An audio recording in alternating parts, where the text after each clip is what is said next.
had a slight problem with my computer. Give me 1 second. Mine will be completely raw as usual. Because... So I just need to hard reset. I'll be 1 sec. Okie doke.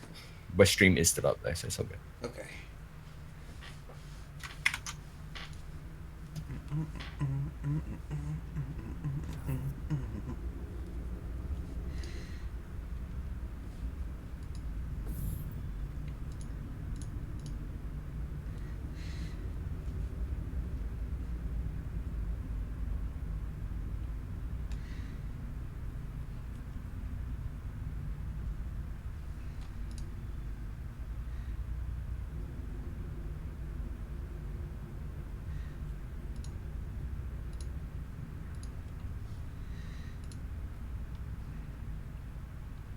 I suppose I should start talking a little bit. Oh, okay.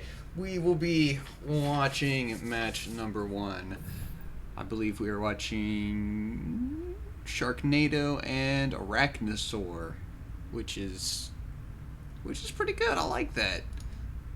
A giant tornado made of sharks and a giant eight-legged dinosaur. I suppose those work.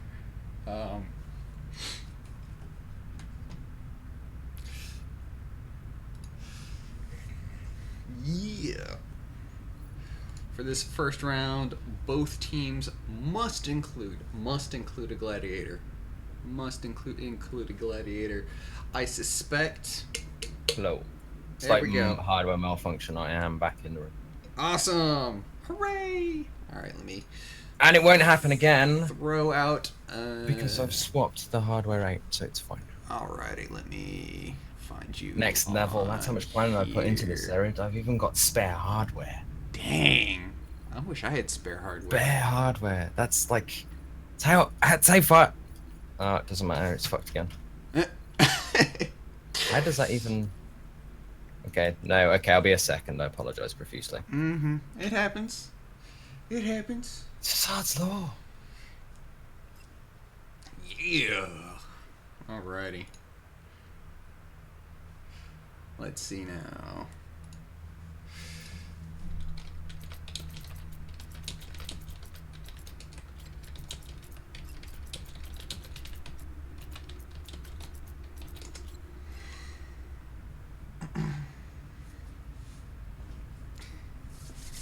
All right. Yes. Tournament time. Man, it's been too long since we've had a tournament. I don't remember when the last tournament was. At least the one that I participated in.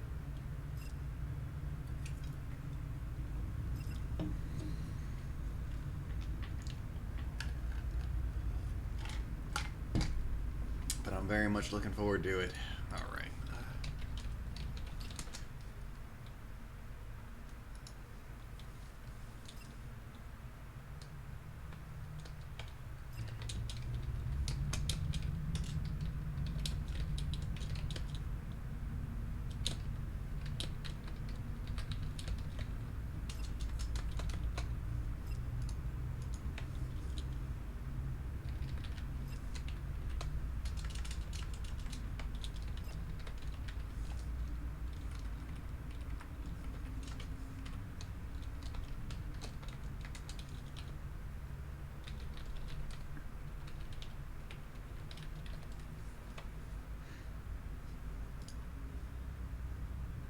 Hello. Yeah. Alrighty. I won't lie, I am slightly confused why that technical issue still happens, because it's a spacebar issue on my old keyboard. So when I swap the keyboard out, it should stop, right? Theoretically. You'd think. But okay. Mine is not the reason why, I suppose. Just beating up now. Yep. The wonders of modern technology.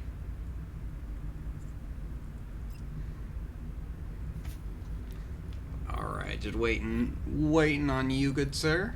Whenever you're back. It is quite alright. Things and stuff happen.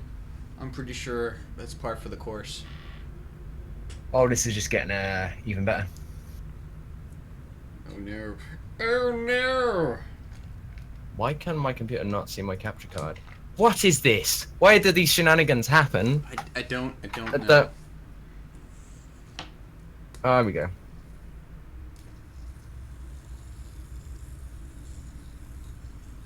Getting yourself a capture card and all that. Man, I need to get me one of them.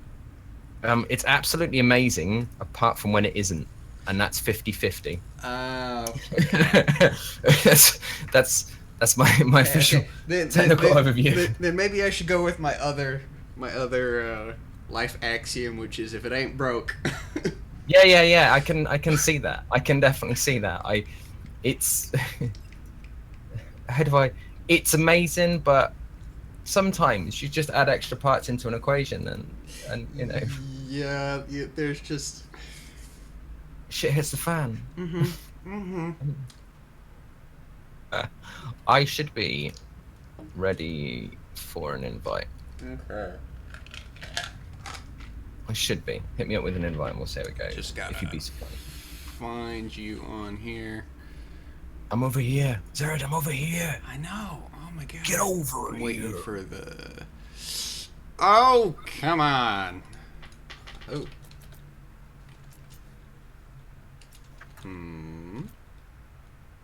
You're currently not showing up on my friends list, which is very odd. It could be just me being a melon. Yeah, it's me being a melon. Don't worry about it. There we go. Alrighty. That should rectify the problem. Yeah. All that pre-stream prep and everything just goes out the window. Yeah, we've all done that. Why does it always seem to happen at event time? You do it Monday to Friday, and it's fine. Once it's an event, boom. No, you want to have fun? Fun isn't happening here. No way. Okay, so then you are or are not in the... I am indeed in not... Well, I can see it, but apparently I'm not there. Yeah, I don't see you there. New stealth loadout. I'll re-invite me if you'd be so kind. I'm going to quit a lobby option. I have one pending right now. There we go. Alrighty. Took Obi's way through. Yes. All right.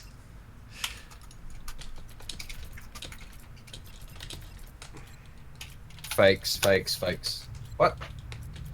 Oh, Olympus! Thank you kindly. Yes, I do now have a sub button. Apologies there, dude. And thank you very much for the sub, dude. That is legendary as hell. Much appreciate the support. Thanks, man. Thanks.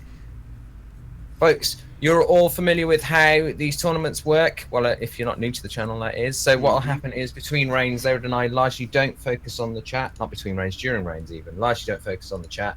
We focus on the commentary for the gameplay. If you do have any questions, though, we will pick them up as quick as we can after reigns. Thanks for your patience, people. Yeah, absolutely. This first match is going to be between Team Sharknado and Arachnosaur. Now, the twist with this particular tournament is that in each set of rounds, there is a required ship that each team has to take. And this particular round, both teams have to have a gladiator. I don't know. I sure as hell don't think it's a hindrance. As long as you pick something to offset it, whether that's something that gives you more mobility or something that, you know, there's something that just gives a bit more flexibility, whether it's directly to the gladiator itself or to the rest of the team. I'm looking at the chat over here. He's great, that organization. Yeah. Then, but yeah. All right. What we were saying. The first two picks are out. We have a Paladin, Guardian, Displacer, and Hunter. I'm really surprised to see the Guardian pick because while it is, from what I've heard, I'm personally not a sniper expert. It is currently supposed to be the best of the sniper ships. I'm surprised to see one this, you know, getting picked in a tournament this early on because they really haven't had a whole lot of time to mature. Well, what I've been finding out with the Guardian feedback is people are saying, although the damage output is nice on it and it's a pretty flexible ship and it does what it's supposed to do, it's almost as if at the moment it's having an identity crisis. So it's still not quite found where it belongs within fractured space, and indeed if its current loadout is the way it'll stay. That's where a lot of the players are viewing it. I do want to highlight that Joe the Brave Enforcer pick there. I don't know if you saw the chat in the for to Lolz Discord earlier with Joe hyping it up about the Zarek Enforcer.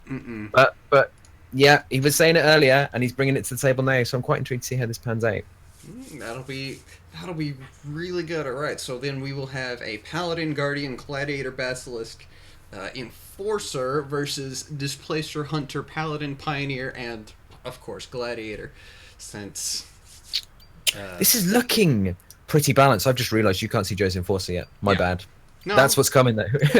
I figured that would be why you couldn't here. react to it. Yeah. Drafting for the win, but this is going to be messy because let's face it, an Enforcer cuts a Pioneer in half, an Enforcer will cut a Hunter in half, a Displacer will chew up an Enforcer, but a Basilisk will also mess up a Hunter. Well, a Hunter will make pretty short work of both the Guardian and a Paladin with right positioning, which leaves these two Gladiators sat in the middle punching each other in the face over and over again. Which really is just, they're the perfect counter to each other. Almost, because I mean they're big, they're slow, so they're easy to hit, and I mean they're gonna want to be broadside to each other. It puts it firmly in the skill bracket, doesn't it? It just boils down to skill. Yeah, this is a brilliant just circle of get wrecked, and it's just gonna depend on who starts it off. Really, I'm very much looking forward to how just ridiculous these Gamble fights are going to be.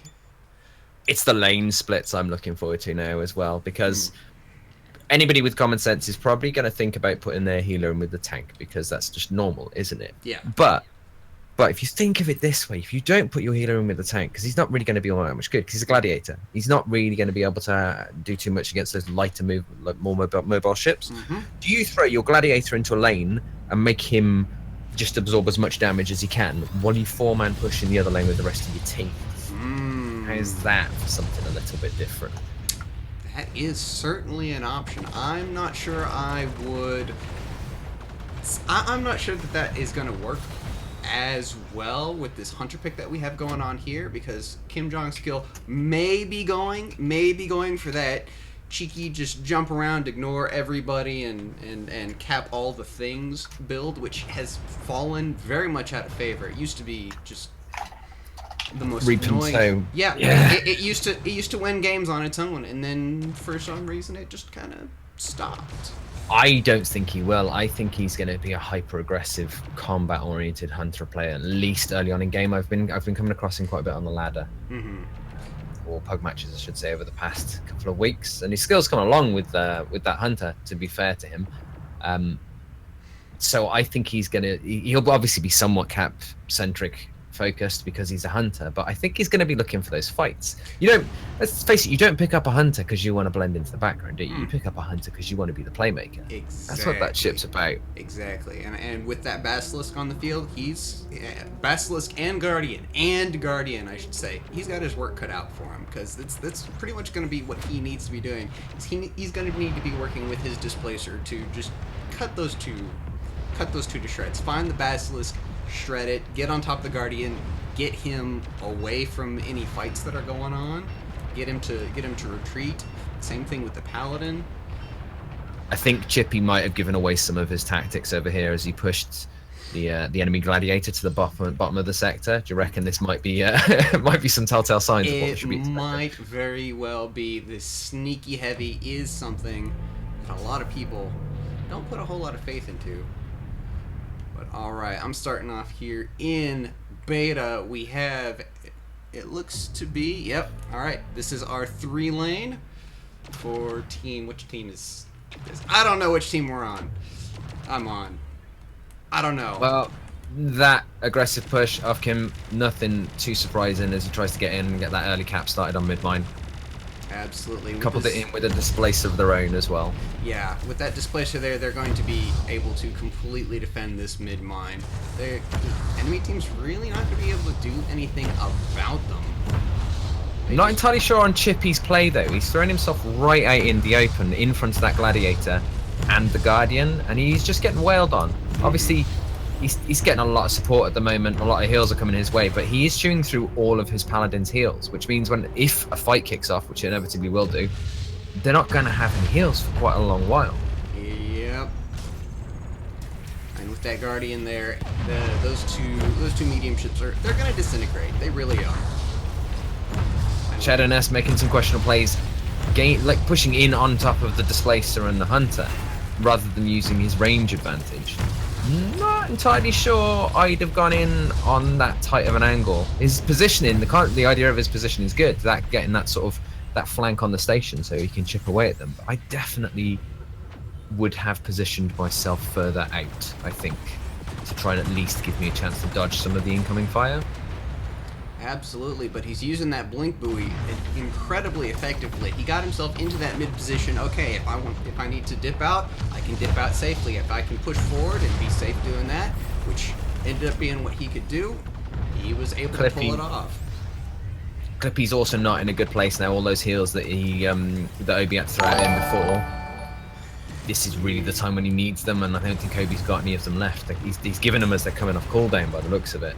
But Kim has made the play for that forward mine. I think that's going to be what allows them to keep up in this lane with that other forward base falling to Shadowness. Very, very aggressive. Hunter-esque play from a Guardian? Yeah, no, I'll give you that, definitely. But that's what I've been saying myself. I've been considering running a utility cooldown crew on a Guardian and just see if I can get a Hunter-style cap out of it, but with a bit of a ranged snipe. I'm not entirely sure about Kim's choice to re-engage on that mid-mine. He has slowed down the cap, and he has kept them busy, but was it... Oh, wow! Did you see that disengage and pick? Now, if he can just get out of this... No. Completely worthwhile. Can he get it? Oh, I'm impressed at the moment. Nope. Oh. Surprise, Basilisk. Let's take a look what's going on in the other lane. He's doing really well. He did. I was impressed. I didn't even think he was going to pick that kill up, let alone any more, to be fair to him. Uh-oh. Oh, we've got a boost. We've got a boost coming off Joe. Boost, Lance? No, he's just going for a bit of a range poke. Yeah, he's in a position where he's going to get that mine. There is absolutely no reason for him to push forward, get himself into any worse of a position than he's already in. Which that and not with Gamma coming up, I would say with Gamma coming up in 30 seconds, he probably wants to save that boost for a fight that's probably worth more while. Absolutely. 2 levels up on most of their team. Senavita has already set himself up, but Dominatori is just getting absolutely shredded in his Pioneer there. Very, very solid ship, but also very, very easy to focus fire. Doesn't have any mobility. Obviously a threat. I say this might be a case of the early bird doesn't get the worm. I'd say they should have waited. The rest of the team should have waited for that level 3 before they got in there. Maybe chance. It's Gamma 1. You've got a bit of time with that Gas 1 as long as you've got a couple of people in the bubble to slow it down. They should have definitely have taken that time to get that level 3 before engaging, because they're now facing off, as you said before, with the majority team having a 2-level advantage, which is guaranteeing them Gamma and subsequently a bucket load of resource from picking up kills as they're trying to get out. There goes Obi. Cinerita's about to go down, I'd say, as well. The question is, no, it's just... It's Kim. Can Kim get out? That's the question. Because if Kim can't get out, that's a lot of resources that defaulting to the enemy team. Yep. That is a huge, huge advantage going on. Ooh, wow. 3,500 almost. I'm really not so sure that they're going to be able to pull anything off at this particular point in time. It looks like instead of doing a strong push with that Gamma buff, they're going to go ahead and split.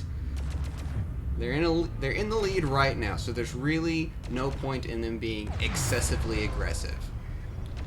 They just need to ride that wave out until they hit 6, get the levels, prep for that 6, and then push off the back of that buff that they get from the upgrade at level 6. From there, they can then set themselves up nice, apply some pressure, maybe even hold on to an FOB in preparation for the next Gamma 2, pretty much guaranteeing the securing the slot. Yeah, it's always it's always really easy in situations like this to get overconfident. Oh, we're up levels. Oh, we've got Gamma. We should just completely roll over them. But then you say that, but the same flip token of that is when people get. It's still overconfident. It's that fine balance, isn't it, between pushing too hard and not pushing enough when you're ahead.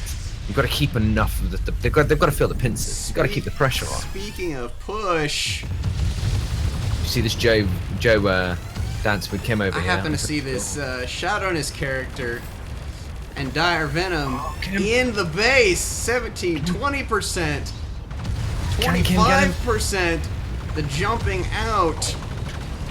Oh, are we gonna see? All right, 30%. Gamma 1 push. Wow, that's quite a hefty take. That is there. Yeah, and they're going into Alpha 1, capturing that, while Dire Venom just sits here and keeps the rest of the team scared and busy. I think that's gonna be the game. They got level 6. Dire Venom is jumping out. He's gonna grab himself level 6 at that forward base. They're just going. The door's open. They're gonna keep flooding in. Yeah. The only chance they've got, the only chance they've got here is if they can hold the wave, and get that pre-gas 2 wiping off the back of that Gamma 2, push through and take some of those mines back. Otherwise, it's good night Vienna. No. But they're waiting. This is what we were saying before about that confidence and choosing the right time to push and apply the pressure.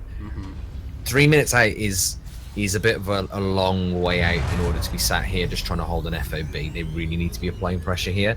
But then at the same time, when you're talking, you've got 1.5 minutes left to Gamma, you need to be jumping out, whether you're dying on the way out the door or not. That's when you need to be leaving and leaving them time to close the gate and trying to get themselves organised pre-Gamma 2 so you can get in there. But they're kind of not doing anything. They're just sat at the FOB as if they're waiting for them to come and close it. And it's these aren't newer players. These are people that know the tactics. They've seen all of the tactics. They understand what their enemy team's trying to do. They're not just going to blindly jump out onto an FOB and let you shoot them in the face. And that's what we see from the whole of this team here. Just sat, Shadow Nest poking his head up over the FOB. They're sitting here right now thinking, where's the enemy team? What's going on? Here they come, moving out. Who's going to be the focus? Huggy got caught out of position. Yeah, that was. I think he got a little bit impatient there, Yeah, unnecessarily flying forward. Yeah, not in a good position. Jumped right on top of. He gets shredded. That focus fire, impressive. They've just completely flipped this trap on its head as well, and for relatively little damage. In fact, the only person that's looking a little bit questionable is Clippy, having lost a third of his health. Yeah. Dire Venom knows what the deal is, takes a chance, but it's a lot of resource they're donating for free now. Yep, that's going to be level 7 for one team going into Gamma 2, and that's the normally 2 levels, kind of a big deal. 2 levels when one of those levels is 6. Yeah, I would not go to Gamma in this. No, I do not. It shouldn't go to Gamma. Grab resources. Yes, losing that Gamma is gonna suck so bad. You're gonna feel bad. But in this situation, you don't need to be fighting anyway.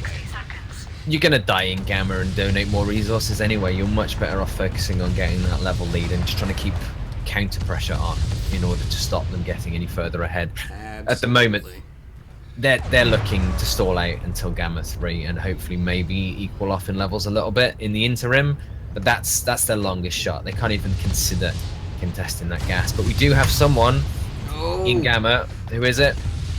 Let's get up. Thank you. Oh, it's a cheeky little basilisk. I'm not entirely sure that was the best choice at all. Though, Kill the Brave taken out. Dominatori. Now I've joined you in the Gammas.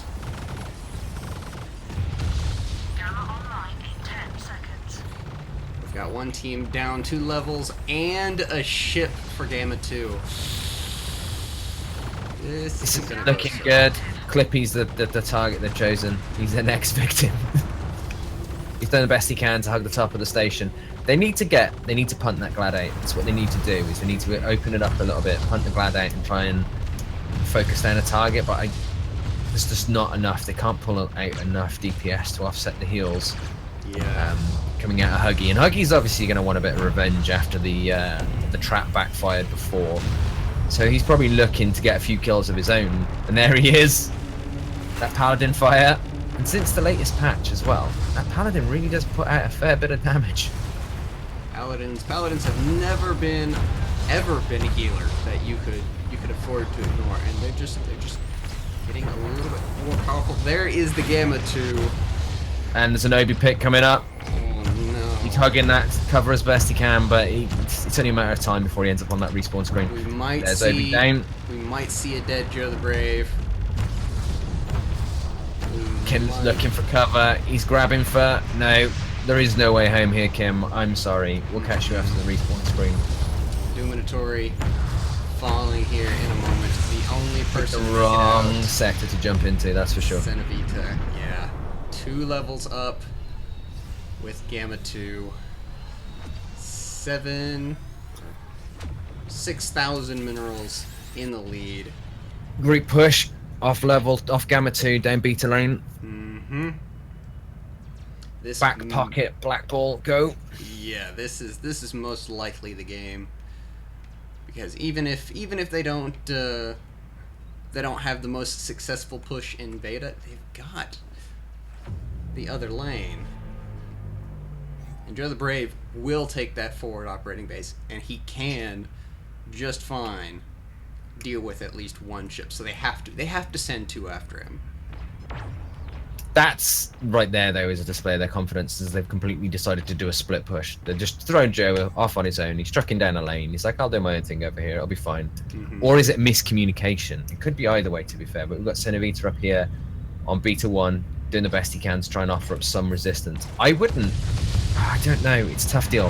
Wherever they choose to defend, they're going to lose this FOB, and anybody that's sat here, they're going to lose them on the way out as well. Maybe they can get some collateral damage down on the way through, but a lot of the enemy team have got range themselves, so you don't really want to be fighting them here, because they'll be wailing down on you there. We go Pioneer down, Illuminator's gone, but at the same token, they can't defend from their home base, because if they're defending from their home base, they're 2 levels down. They're going to be losing their home base to a slow tick on the cat. It's not even going to be that slow with the Gamma advantage as well. Yeah, and But there goes the FOB. This is just a game that's over. I mean, very, very well fought. Obi at the back here, trying to hug cover as best he can while throwing out. That ballsy blink. Ah, Shadow Nest picks off Obi. I don't think he saw that coming, to be fair. Nope. That's Setting 5 Gamma. up versus about to be 3 with Gamma 2. This game's over. Clippy jumped himself out to Gamma so that he could get a jump home in the middle of the bubble, so he can play it a little bit safer, I think, now. This solid push, though, coming through. There's not much they can do to resist this. No. Half the team, well, not half the team, I should say. Most of the team is back up now, but GG. Well played. That was game 1 gone. That was an insanely tough match.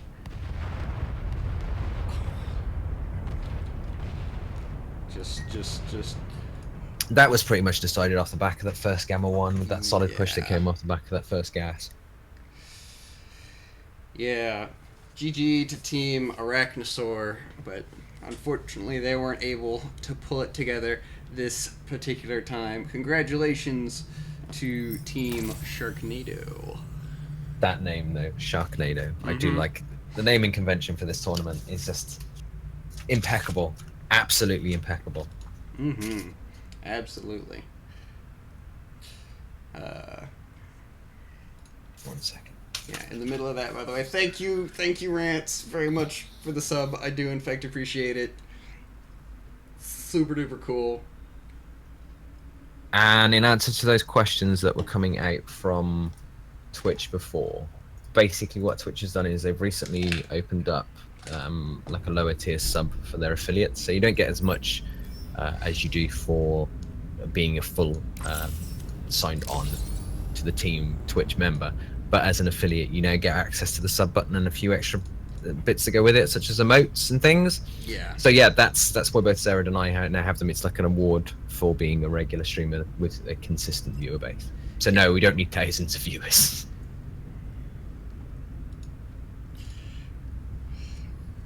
Yeah, nothing particularly fancy, but it is something. It is something that's nice for those of us that, you know, have put some time and effort. Yeah, And, it's really cool as well. It means that you can alleviate using, or completely remove, I should say, using third-party services that do similar things, which is really cool. Yeah, probably And- like the only thing I would complain about is the split of everything, because right now I believe it's 50-50 for subs between the streamer and Twitch. I don't know the money, but that sounds about right from what normal, when people get the normal sub button is, it normally starts at. Whereas if you go with something like Game Wisp, I think it's more like 75-ish, isn't it? I think. Yeah. They give you better rates as it goes up, basically. Yeah, pretty much.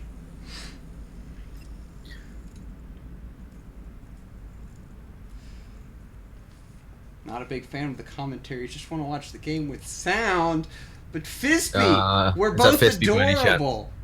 Yeah, What? he was saying this in Discord yesterday. Rant's reply was the best. He's like, I don't want the commentary. So Rant's just like, mute it then. Yeah. Although, hey, if there is a market for that, you know, please get in contact. I'm not going to speak for Kiker, but feel free to get in contact with me. I'm totally fine with just flying around and going, ooh, to myself.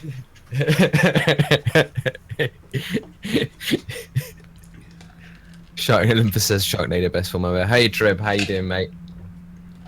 Apologies for the delay there, folks. We are running on a 2-minute delay, obviously, on the stream itself.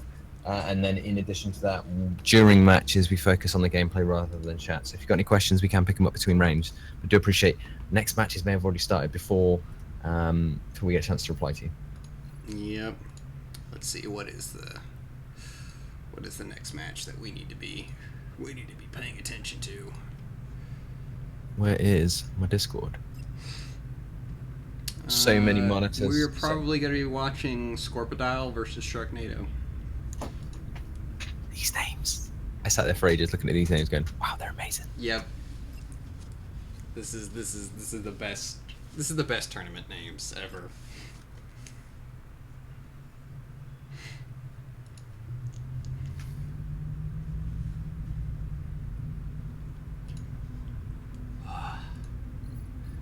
Alright, let's see. What do we got for the next round? Next round, each team is required to field an executioner.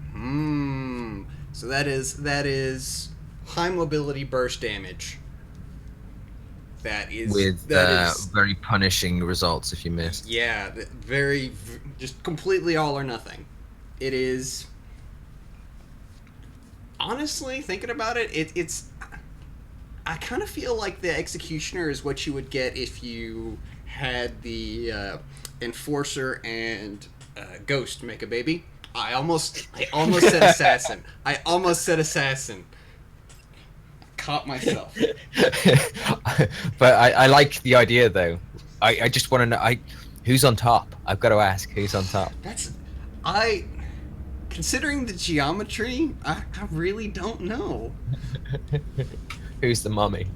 Clearly what we need is to find some horrible artists and commission them. No, clearly what we need is both of us to get out more. Why? This is far more interesting.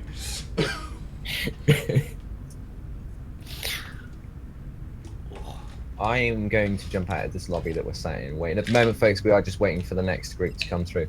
Or do we just kick out the half of the folks that need to go? That's a good... Well, we haven't gotten a report on... The results, technically. versus Piranaconda yet. Yeah. Or at least last time I checked. I'm pretty sure we're sticking with Sharknado from what Axel was saying before. So. Yeah. We're kind of riding that top line of the brackets. So, alright. Executioner's next up, then Hunter for the losers bracket. Interesting. Very, very interesting. But next round that we're going to be watching is going to have a mandatory Pioneer? I mean, I'm pretty sure we're going to see a Pioneer in every game anyway. I don't know. I don't know. Well, we're definitely going to see a Pioneer in that round. I like this mandatory Hunter. I'm a fan, obviously. Mm-hmm. In fact, I should think realistically, every other game should be mandatory Hunter. Personally, I think it would make it much more interesting. Yeah, looking at the ships here. What, man? The one that The matches that I really want to see are the last two, the Raven and The Raider and the Raver, yeah. Yeah, because Yeah, those I'm are thinking Gladiator. Okay, it's not a very common pick anymore, but I mean, it's not It's a still- particularly difficult ship to play. It's also Yeah, not it's just a very case of- interesting. Get into position, pick the target, open fire on the target until either the target dies or you die. That's pretty much it. Yeah, and then But Executioner. Something. Both Raider and Raven require a lot more positioning. Yeah, Like a lot more positioning. So I honestly would have liked to have seen maybe, I don't know, a Brawler in there. Maybe Brawler instead of Pioneer. Or, a Destroyer requirement. That would be a little bit more interesting. It doesn't have the same kind of immobility that the Gladiator does. It's also got more interesting tactical options with its map jamming, which I sincerely think that is a completely underrated ability. One Especially in second. bug play. Xerid, just so you know, we've just had some nice feedback from YouTube saying that they actually like it's Alto Sax player likes the commentary. It makes him feel more officially like an esport. So yeah. Yes, we are official esports. I'm in Good fact play. wearing I like it. wearing Thank you. my vest jacket. Thanks. I believe we both have ties on right now. We're not going to Yeah, but- prove this. Well, no, we do have shirts and ties on, but AXA did say trousers were optional. Yeah. So F that and- noise. That's why there's no cameras on today's stream for obvious Yes. reasons. Yeah. Hmm. We all have channels to sustain here. We don't want to be throwing any of that stuff away. Yeah. Um, I've got my other streaming site for that. Duos every other Thursday.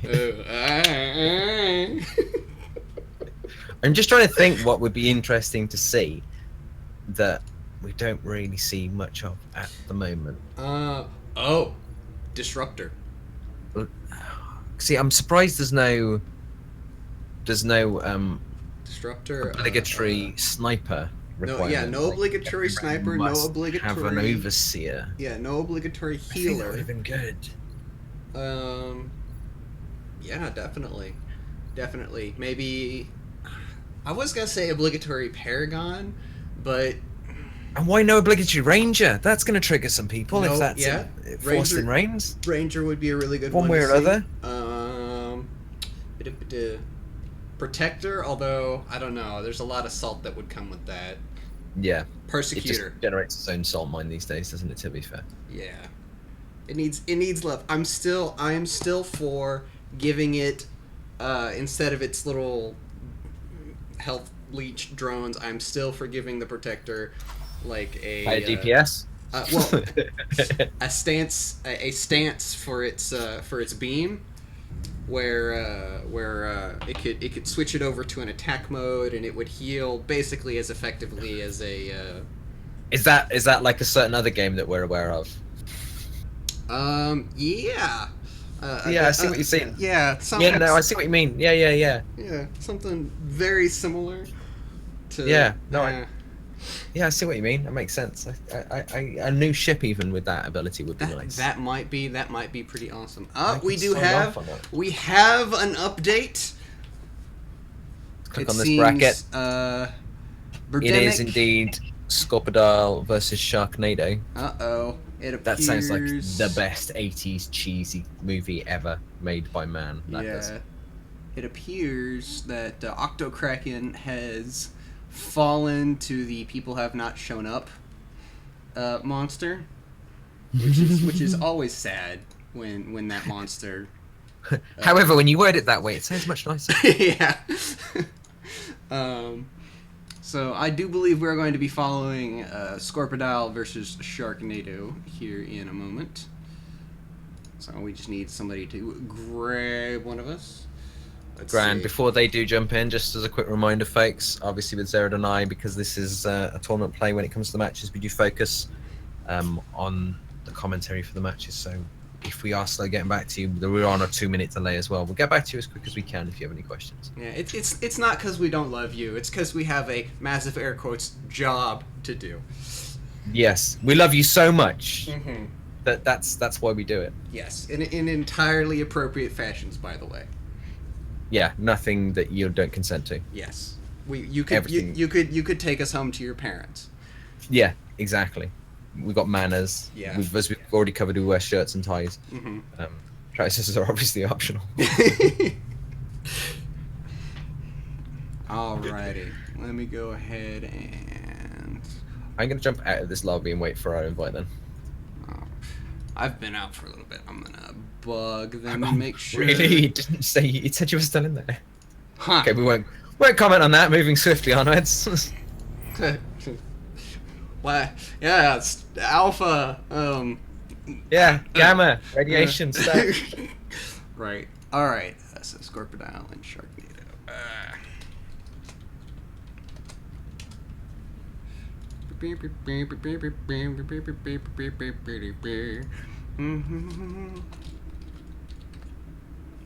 I liked that song. Are you releasing that song?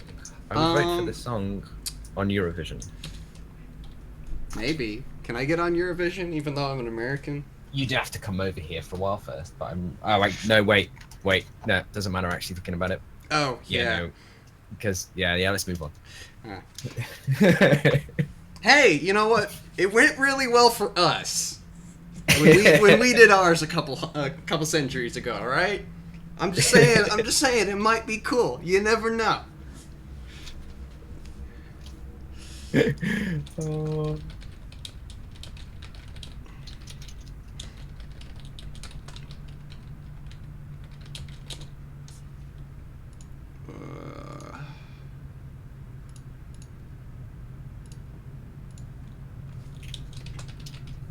Sorry for this delay, folks. We're at the mercy of the other contestants at the moment. Like the way I use the word contestants. Infinity's getting a bye, so he's joining in for a watch. Yes.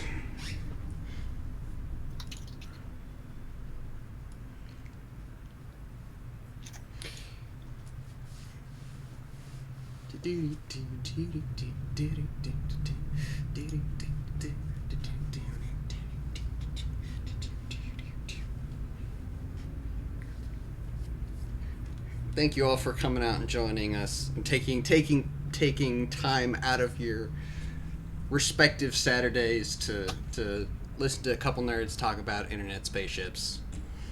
Got quite a pretty healthy turnout as well, which is nice. Yeah, it's always nice to see people interested in the competitive side of Fractured Space, because, well, this game's awesome. This game is awesome. It's been awesome since day one, and it's getting more awesomer all the time. And I know this because I did science.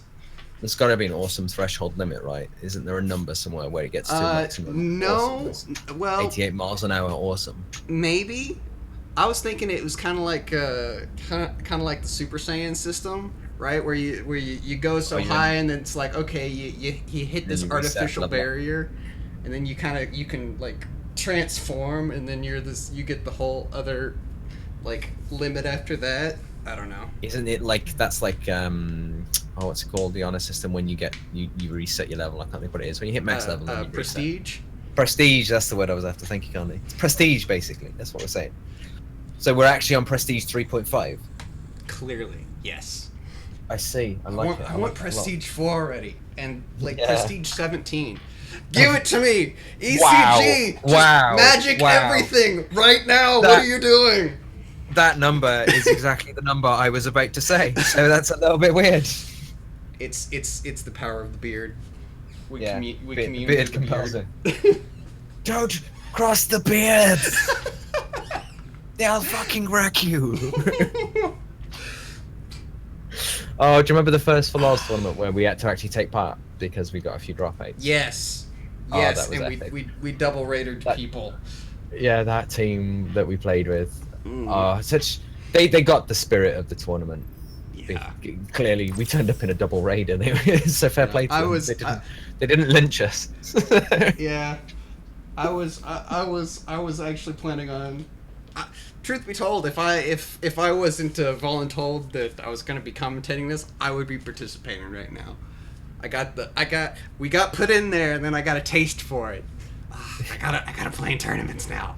I need to find Coach, I'm good. teams. Coach, put me in, coach. Yeah. I don't know if you were voluntold. Well, I I think mean, we were. We were. I reckon we were.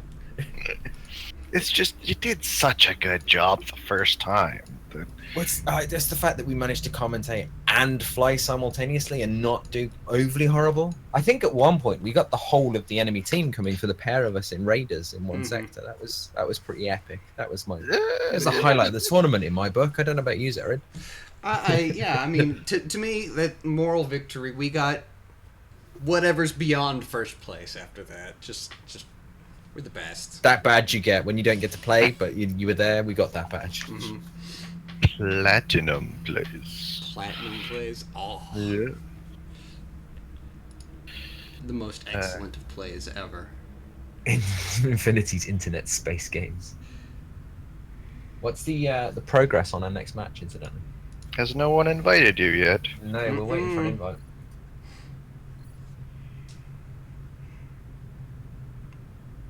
To be fair, the internet's been very patient, though they might start trying to eat us soon. Okay. Spamming.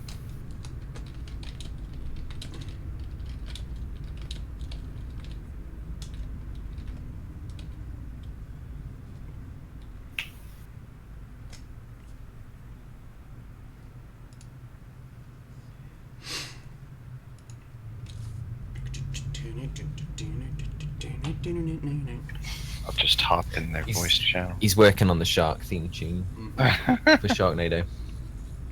One of these days, I'm just gonna get some audio software and like roll my face on the keyboard. Put Dead Mouse out of business. Oh! You know why he wears that helmet, don't you? Yeah. He's shy. Yeah. Okay, you should get an invite momentarily. Go on. Awesome. Go in the house. Here we go, folks. Here we go. We're shaping up for match 2. Yes, match 2. Match 2. Okay, I'm stepping out. I wish I was Okay. match 2. Are you in, Xerid? I am 'Cause not it's in. I have so not much received an invite. But I'm working on it. There we go. When Xerid's in, are you in? Ooh, ooh. Ooh, ooh, ooh, ooh. Yes, there we go. Alright, let me see. I'm pretty sure I've got Team Sharknado and you've got Team Scorpidile. Pretty sure that's how... I'm on Sharknado. No, you're on Scorpidile. You're on No, the that's left. what I meant to say. Yeah. I don't even know why I said Sharknado, because I meant Scorpidile as I was saying it as well. So did I.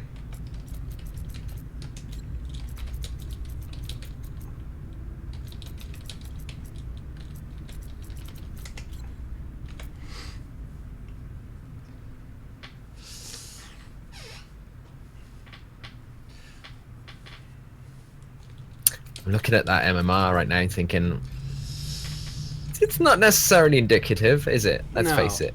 No, you can win games where you have an extreme MMR deficit. I mean, we are talking they're getting 40, 50 points out of this, though. Yeah.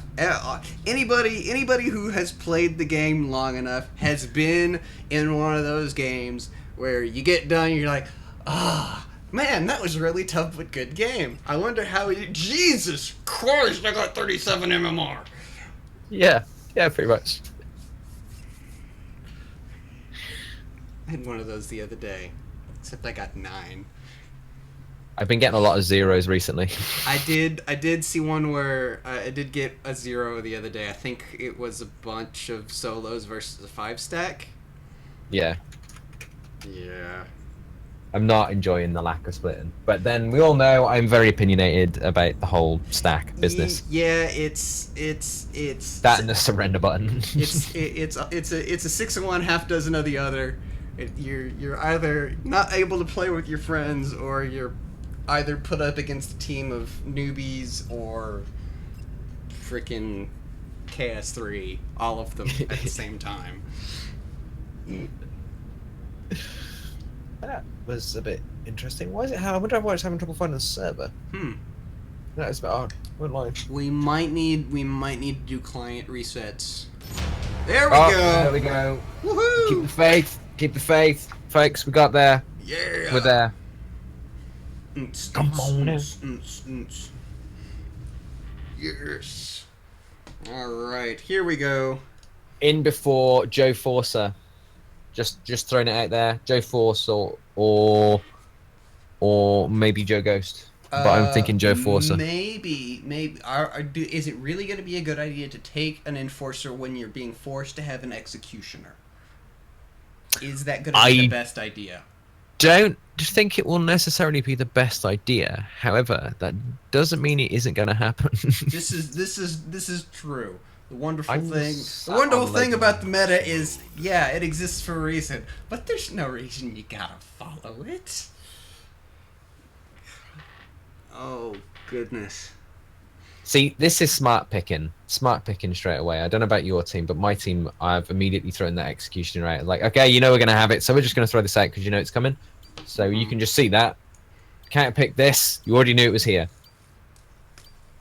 Yeah, I'm really interested. I'm kind of confused by our first picks. Having a cloaker in your first slot is not a particularly good idea, because right off the bat that lets 3 players on the enemy team know, hey, I need something with detect. That disruptor right there that popped up, that might not have been there if that basilisk hadn't have been first pick. If it had been a second pick, we might see a different healer, and he might be in a better position. I imagine that would or things would have been a little bit different if we were able to like trade ships. But I was thinking this yesterday because obviously they're the victim of whoever is first pick, and then whether they have the appropriate ship or whether they need to choose it later on because of who is flying that ship and who is dedicated to that ship. So it makes it a little bit more difficult. I do want to highlight this though: Disruptor, Paladin, Aegis. Mm-hmm. Is that really wise? Well, Levy fighters as well. Just to tip you over the edge. Is that really wise putting that out there? Andrew of Doom's a good pilot. He is a darn good pilot. But is that a healthy choice with that much AoE drone killage floating around? Yeah, I'm not. And knowing the enemy team is going to have an executioner, and let's face it, executioners just chew up disruptors like they're going out of fashion. Oh yeah, absolutely. I'm really interested to see what's going to happen. I really like the interceptor pick right there, because the concuss missiles are going to be incredibly useful against everybody except that Leviathan. You're going to be able to cancel out heals for a little bit, and I think it's going to be I would be, if I was him, I'd be saving those missiles specifically for that executioner when he inevitably gets too deep, because let's face it, all executioner pilots do that. They're like, I've got a chrono blink, I can just boost in there, smack someone in the face, and I can blink out and everything will be fine. Well, as they come in, you hit them with those missiles, and that's either going to delay them getting out just for a split second, but it's enough to tilt them, or it's going to make them cautious about engaging because of it. Mm-hmm. This is very, very true. I know as a hunter pilot, I'm always very much aware if there's an executioner around of trying to work my blinks around his missile volleys. Yeah, it's always satisfying when you are the interceptor, and you have somebody on the enemy team that depends on something so much, and you completely ruin their day. And you've got those missiles. You know what I mean by those missiles. Mm-hmm. Yes, full concuss are so satisfying. They're the best. So we've got that new crisp green feel. What was the potatoes is now moldy potatoes over in beta. And then alpha's got the classic alpha. Classic alpha. There's nothing wrong with classic alpha, but I just had a PTS style flashback actually to how much the maps have actually changed since since both of us started playing. Yeah, I still remember how empty the middle used to be. Mm-hmm. There used to be nothing. There was like this tiny little string of asteroids that you could hide behind to if you were lucky, get close enough to that watchman, that was just completely obliterating your team. But all right, here we go. Round 2. In our blue corner, we have some dudes in spaceships. All right. Okay, kicking it off by following in Joe in the Executioner. If I can find his name on the list. So I'm going to take a, I'm going to do a life in the day of Joe. I think we're going to follow him around for a little bit. That is a sexy green skin he's got there as well. Set off especially by the green. That is one dead planet, isn't it? By the greens in this sector as well. I really do like the way this sector looks. It's very menacing. It's got plenty of dark, shadowy areas to show off all the lovely lighting effects of those weapons we see. None landing particularly effectively. Did you not find that a little bit weird, the way he sort of just slowly trucked up on mid-mine rather than putting his back into it there? Let's face it, most Enforcer pilots, you use that boost at the start, don't you? You boost out to that mid-mine and you get that early cap on. Exactly. How will you use that? You, in this situation, when you've got the disruptor on the enemy team, you really want to be saving your energy for those heal drones, especially in the early game like this, where you know, hey, we're all going to be right on top of each other. Yeah, but for when a you look moment, at, just like this, you've got where a the disruptor has scepter. gone back. You've got a scepter and a gladiator though, if you're trucking up to that mid-mine. Don't get me wrong, his cover was pretty good. But you've got a scepter and a gladiator in that mid-mine. You're looking to get up on that mid-mine as quick as you can so that you can try and draw them in close, so you can use your shorter fire range to a greater effect in their longer range. So maybe though he has just legged it past them and gone straight for the furthest mine, so he could just have been waiting for that boost pass. It was certainly an option. I was expecting a blink back to try and squish Been somebody barreling at away. the mid-mine, but that ended up not being what he went with.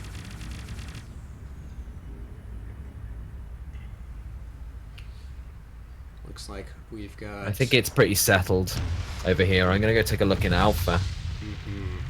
They've drawn the battle lines. They're just swapping back and forth for levels at the moment, I'd say. How goes it? From an Aegis to an Aegis.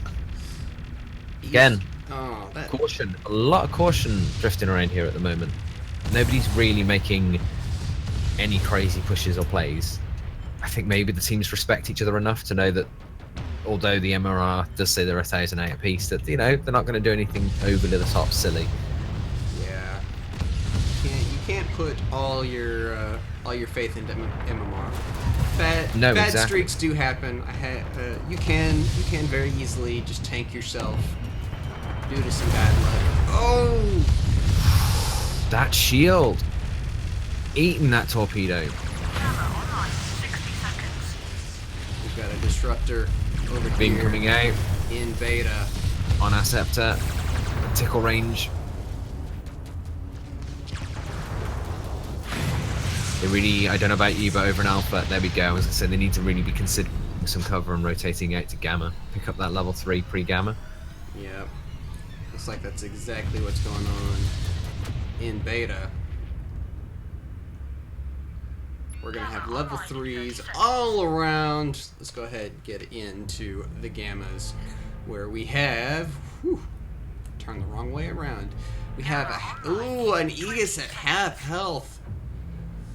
Predicator coming in a little squishy. KCPK doing the same thing in his interceptor. I'm not sure that's going to end up going too well. Gamma 1 online. However, I could be very, very wrong though.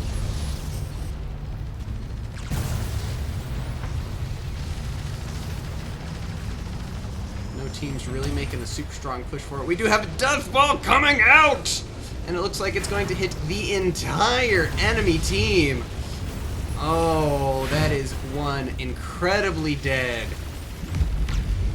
interceptor right there. And a disruptor about to fall as well. That was a very commanding push there in Gamma. Another death ball coming out, not nearly as effective, only going to hit 2 out of 3 people that it was aimed at. Oh, I take that back. Basilisk took a lot of damage there. Gamma 1 secured.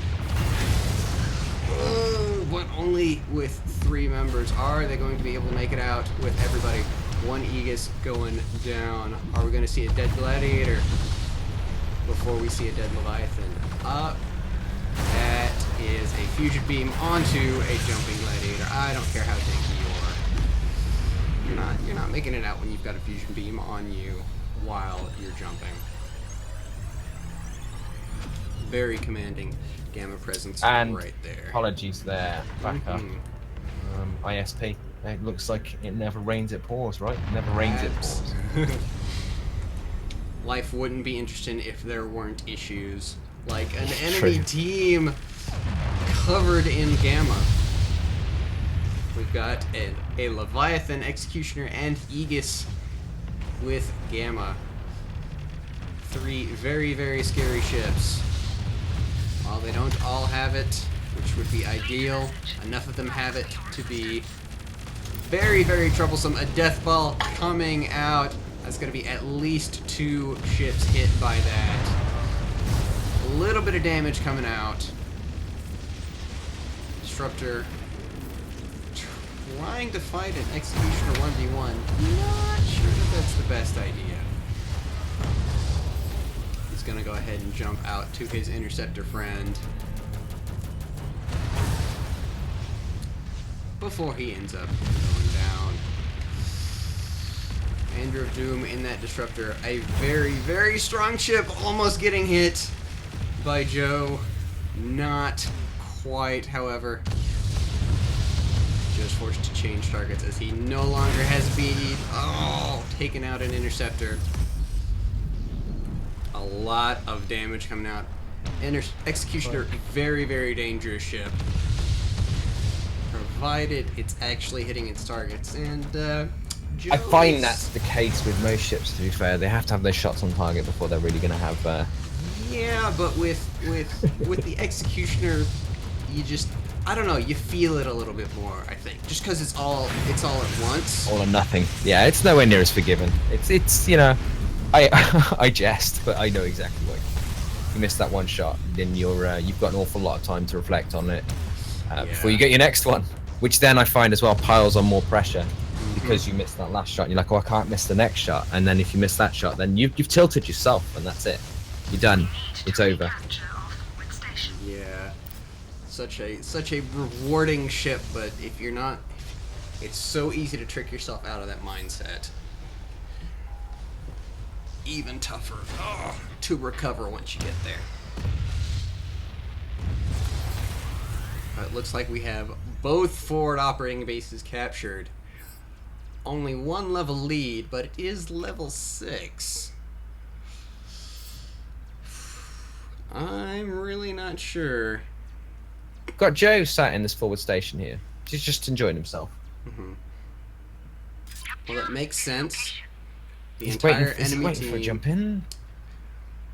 Yeah, Well, they suppose they all own everything. It's his leisure as to what he wants to do right now. He's got 2.5 minutes till Gamma kicks in. His level 6 is well and truly on its way. He's waiting for that 7. Alrighty. Oh, the jump buoy. The jump buoy gank on to Mr. Bear. Didn't even see that one got put down. But I tell you what, jump buoy is such an effective ability. All it takes is one. All it takes is one. If you use that ability successfully one time in a game, it's too much. Because what you Dividends. That's what it pays out in dividends. Yeah, what you so often see with Leviathans when the enemy team is in the lead, or what I've noticed when the enemy team is always in the lead, it's always the Leviathan gets set down a lane by itself, which is really scary on multiple reasons. Because one, well, it's a Leviathan. You've got a fusion beam in your face. It's got respectable DPS even without the fusion beam, but See, I'm all about the fusion beam, not the magma. A lot of people are all about that magma, and it does a lot of damage, but it's still easy to beat the magma. You just point defense, and you can't point defense a fusion beam. Yeah, a fusion beam is, magma, and it will melt most lights in half. Yeah, magma is the cherry on top. The fusion beam is the entire rest of the cake, or whatever confectionery you're putting a cherry on. You can put. I had never considered putting cherry on other confectionaries. Thanks, Xerid. I appreciate that much. I'm going back to what I was saying before it all horribly went wrong. I'm kind of stumped at how safe they're playing this. How shockingly safe and cautious they're taking this one, not pushing in too hard. They've sat at that FOB for how long now? Waiting for Gamma? That was at least 2 minutes between the two of them. And yeah, that's and a fifth of the game. Gamma online in. I like the fact that Scorpidal turn up literally just as Sharknado leave to go to Gamma. Mm-hmm. If they'd have only been 10, 15 seconds earlier on the jump there, they might have actually picked up a few jump kills. Are they going to apply pressure? No, they're responding to the... There's some seriously interesting and unusual jumps going on right now. Gamma 2 online. Yeah, it's really interesting to see that forward operating base push right at Gamma. Oh, the death ball coming out. I think we're going to see the entire enemy team get hit. Oh, you don't often. Oh, poor Andrew. Poor Andrew getting focused down like that. But you don't often see a death ball hitting 5 enemy ships. That's just not nice. Guys, come on. This is supposed to be a friendly tournament, not one where you just squish No holds 'em. barred here. No holds barred here whatsoever. That's They're right. coming out. That's right. Teeth, This is fractured claws, space. There the is no works. chill. There is no chill in fractured space. Not allowed. We're about to see 4 people down. I'm bugged out, and I can only see Gamma 1 stuck at 142 seconds. So I don't know who has Gamma 2. Actually, no. Yeah, I do. 4 people have Gamma 2. No, it still doesn't show. There we go. There's an update. Thank you kindly, game. Thank you kindly. I'm sure I'll get an update someday.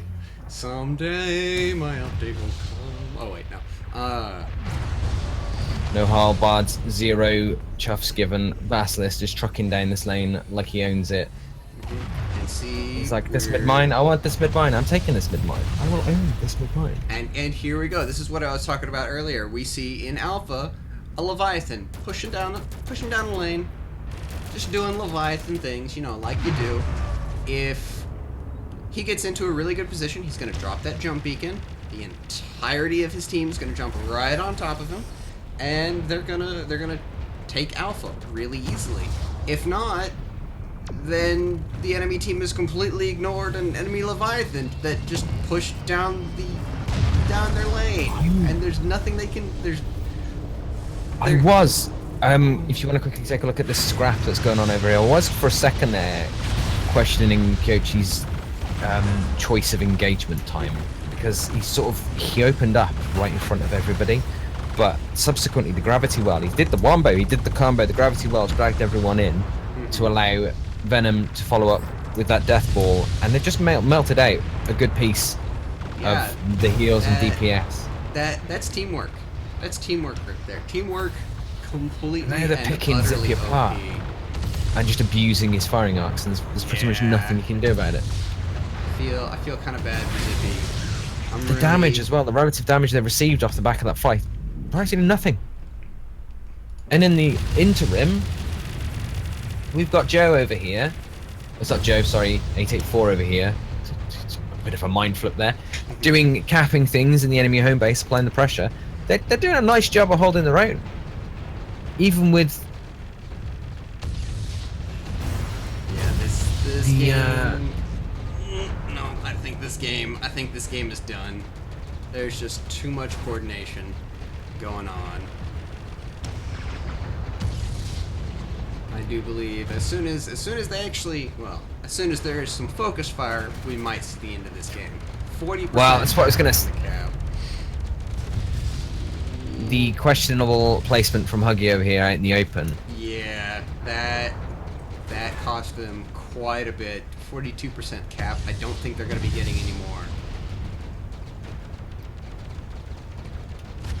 2.5 minutes left out till Gamma as well. If they keep the pressure on the way they are and they keep jumping in, they're actually possibly going to put themselves in a bad position for the next Gamma. Yeah, they need to go ahead and die Okay, or she's get out. out, so that they can be in a position to actually prepare for the next Gamma. As it is right now, they are doing a very good job of maybe not losing themselves the game, but they're not doing themselves any favors.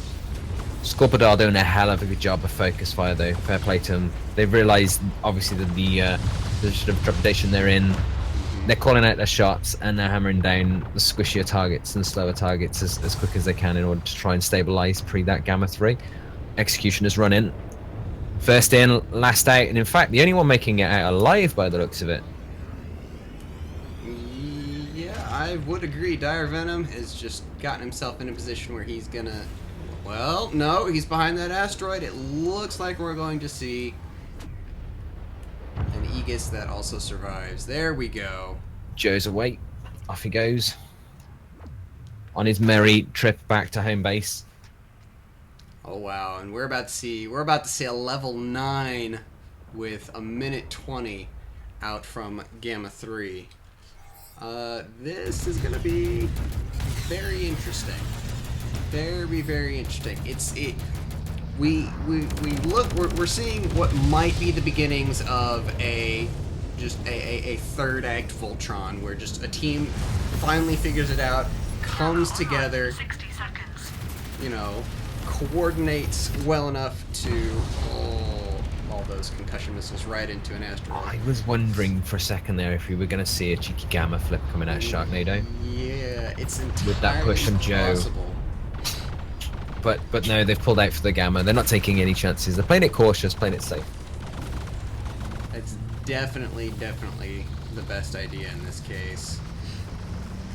A death ball coming out. 30 seconds. Oh, that was Not soon enough. Almost So close. a death ball on a jumping 20 Aegis. seconds. But could you imagine the amount of energy to pull that out of that? If anything, he's probably sitting there kicking himself thinking, if only that jump was a few seconds later. If only it was a few Yeah. seconds. Just Full energy charge, pre-gas. That would have been nice. Yeah.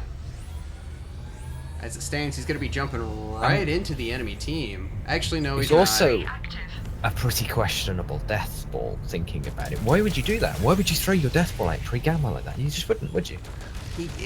It's easy to get excited when you see the entire team jumping out. Oh, I can Do you- catch somebody. But Do you suffer from premature death ball? Andrew Doom being focused down. Oh, wow. melted. Gamma that 3 health melt. acquired. Jeez, I didn't even see the KC. timer come up. Oh, Down the picks as they're jumping as well. That's how confident they are in taking that. Yeah, I'm going to shoot you as I that's- jump out of Gamma into your home base. I will race you there. I'll catch you in a minute. I think you'll find I'll be there first because my jump is quicker than your jump home. This is just absolutely painful to watch. There goes Zippy, trying to do what he can in order to offer up resistance as the whole of Sharknado just pour over and close out match 2. They're on a roll. Wow, Sharknado just commanding every game so far. All two Do of we them. have ourselves a possible favourite for the tournament? That's the question. One of the things that really struck me about this tournament was looking at the teams. I didn't see one that just stuck out to me as holy crap. This team is just OP. What's the RNG doing? I appear to be very wrong in that feeling. I don't know. There was a lot of hubbub beforehand. There was a favoured team, having ended up with a lot of the favoured players, but wasn't Joe's. So yeah, I'm intrigued to see how the rest of this pans out. Yeah, 22-8 kill wise and 40-23 caps. Ooh.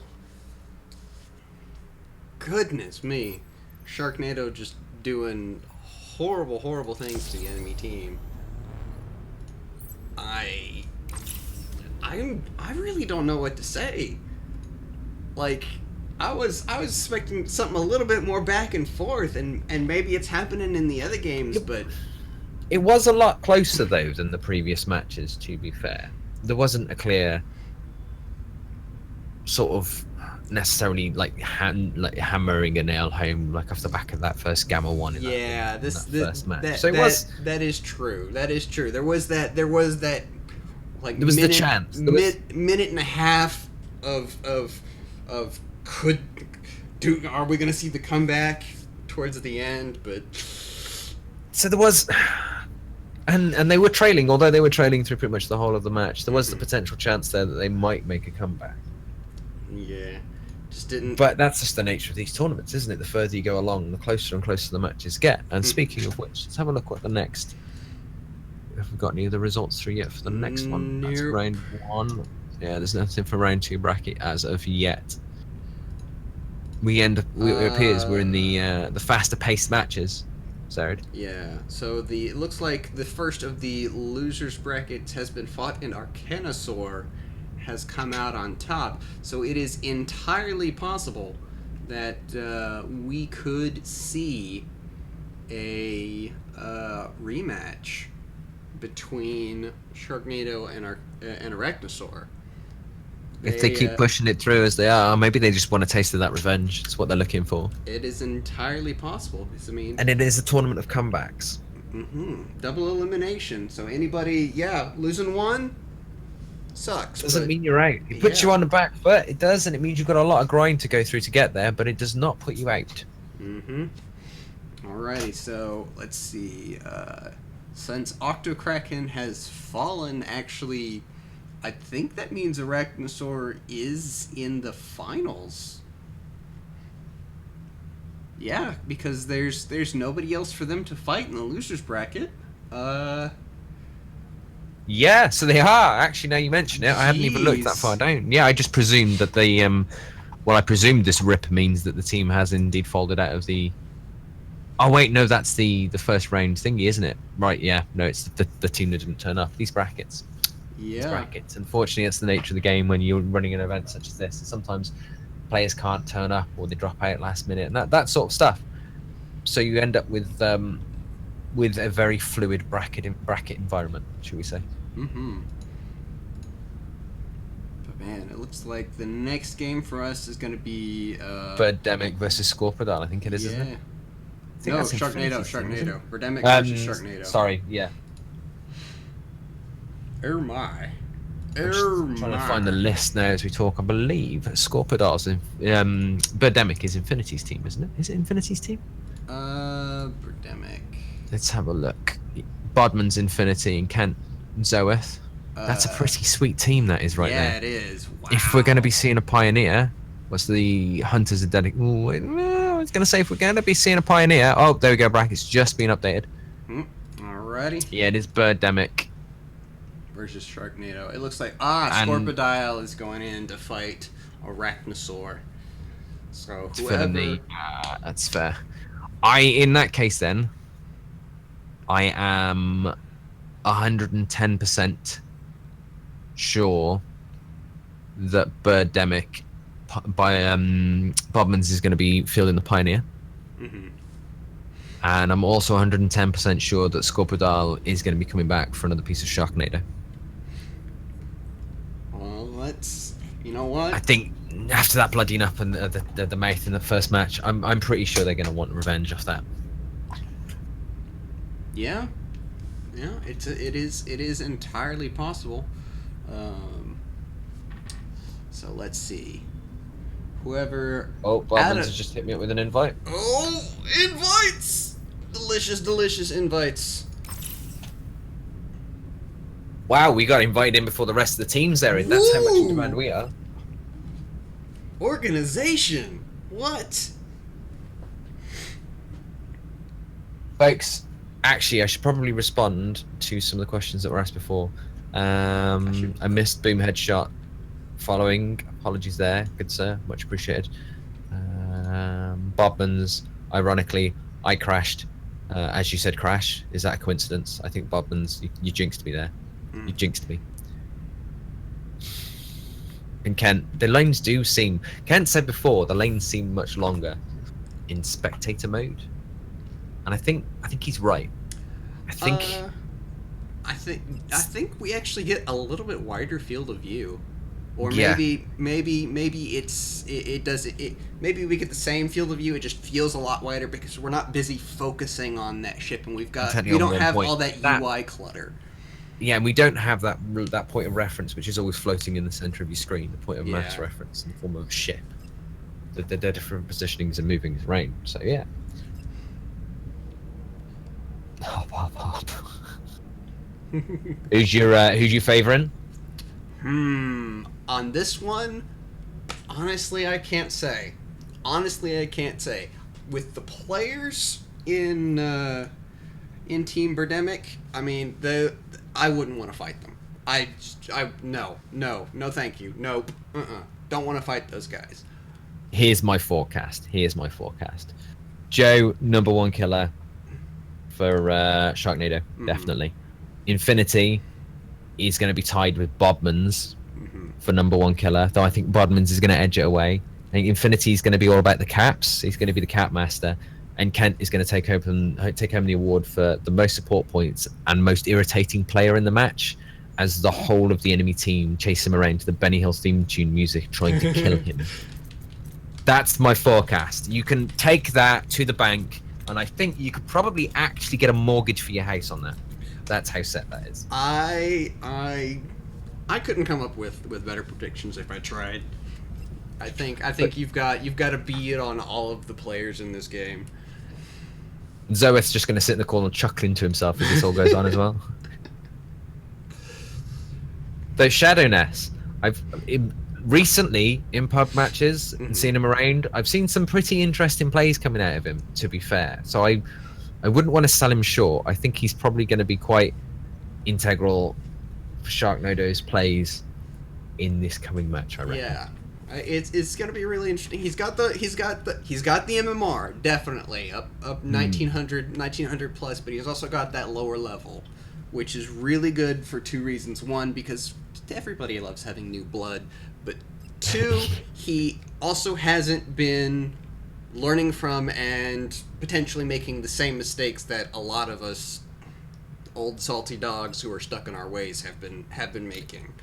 He will potentially bring those new play styles that we desperately need. Something that's not in the rut, something a little bit out of the box. I'm a fan of out of the box and fresh, to be fair. So it would be nice to see some new blood in doing some unusual things. That would be pretty cool to see. I won't lie. It would be. I want as many people to hit. I don't know. I would say we need like another 1,000 people, 1,800 plus, at least. It's always a difficult one, that is. Accept. Hello. I just want to interrupt your regularly scheduled broadcast and thank you Never interrupted. for donating your time and efforts on this fine Saturday. You're more than welcome, my friend. In Quite fact, thank you alright. for the invite. It's thoroughly enjoyable. Always is. Oh, it's my pleasure. I honestly get more fun out of organizing these things than losing in them. I can respect that. Yeah. If I were good enough to win, then that would be a different story. Can you do me a favor though next time? Of course. Can you put a date out for the event and then last minute change it to the day afterwards? Because there seems to be a curse that follows your tournaments at the moment, that whenever they happen, immediately thereafter I develop like a whole host of intermittent issues, whether they're stability problems or internet issues, and I don't know what it is, Axa, but it doesn't happen any other time, so I'm starting to develop some sort of like psychological barrier between me and these tournaments. Okay. We can do that. Tech problem, Joe. Technical difficulties. Luckily, I'm not overly stressed because I've got my feet on the desk and I'm leaning back in the seat. Boom arms for the win, yo, people. Boom arms for the win. Yes. This is another reason we don't have the camera on today. Are you Alrighty. butt naked right now? Is that what you're not You telling me? you said shirts and ties were optional. You didn't say anything about trousers. Oh, no. That means they're You can- extra yeah. optional. Yeah. Extra optional. You can, for a nominal fee, view the under-table camera that goes out on the special channel, but we'll talk Yeah. about that one afterwards off stream. I think we just need to have like a streamers tournament, and every round they lose. You have Just they watch have me on any normal day of the week, Axe. No, Yeah, every right? round they lose, they have to put clothing on. Oh. So by the time they get like 3 or 4 rounds in, you know, They're they're not allowed to wearing move. winter jackets and gloves playing Fractured Space. Oh, it'd I'd be really- game. Mm. That could be fun. Mm-hmm. You have to do them in custom games. Could you imagine the amount of people who'd be raging at you in a pub match if you're doing that? But I would be down for giving this a go. All right. See what we can do. Sort something out. Maximum silly. We must do everything silly. Yeah, I'm down. I like this. Hmm. By the end of it, I'm going to be wearing like a suit with tails on it and stuff. Just know it. I think See it we're coming. getting kicked back to the Yeah, lobby. you're right. Yeah, let's try it again. Round 2 of Q with me and you. Player Lost someone. disconnected. No. I've come to the conclusion though that I Tragic. should play a lot more gamepad oriented games because the setup I've got right now is just absolutely impeccable. Mm-hmm.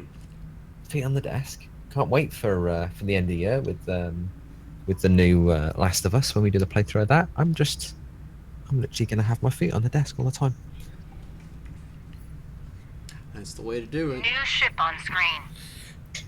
Just need to figure out how I can move my keyboard and mouse over here and keep them sort of relatively flat enough that I can play. I've This seen. is why Easy doesn't have a camera on, isn't it? It's because he's in a leather reclining lazy boy and he's got like a beer helmet on. I'm gonna have a word with him about it.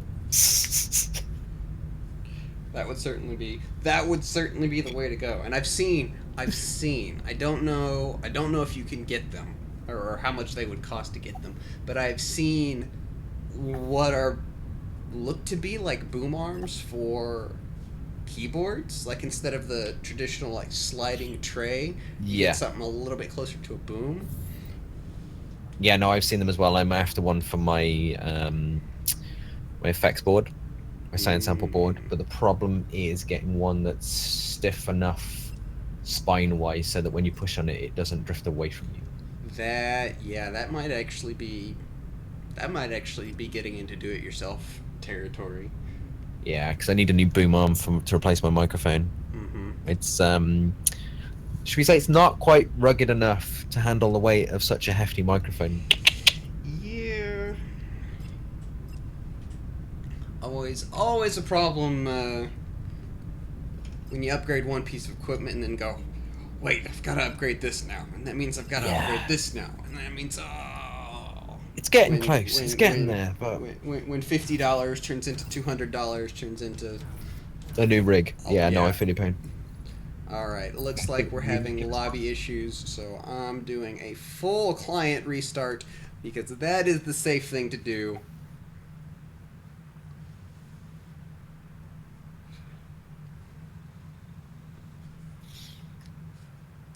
If the client gets poisoned, You don't chop off the client. You just cut out the poison. That's a pretty vague film reference, even by my standards, to be fair. I just love Axe's name for this tournament, Return of the Variable. I hope the next one is The Variable Strikes Back. That would be great. Alrighty. There we go. Yay, I'm in! Being in is all the rage. All the cool kids are in. It's so much easier when everybody is in. Xerid, are you in? I am, in fact, in. Ooh, ooh, ooh, ooh.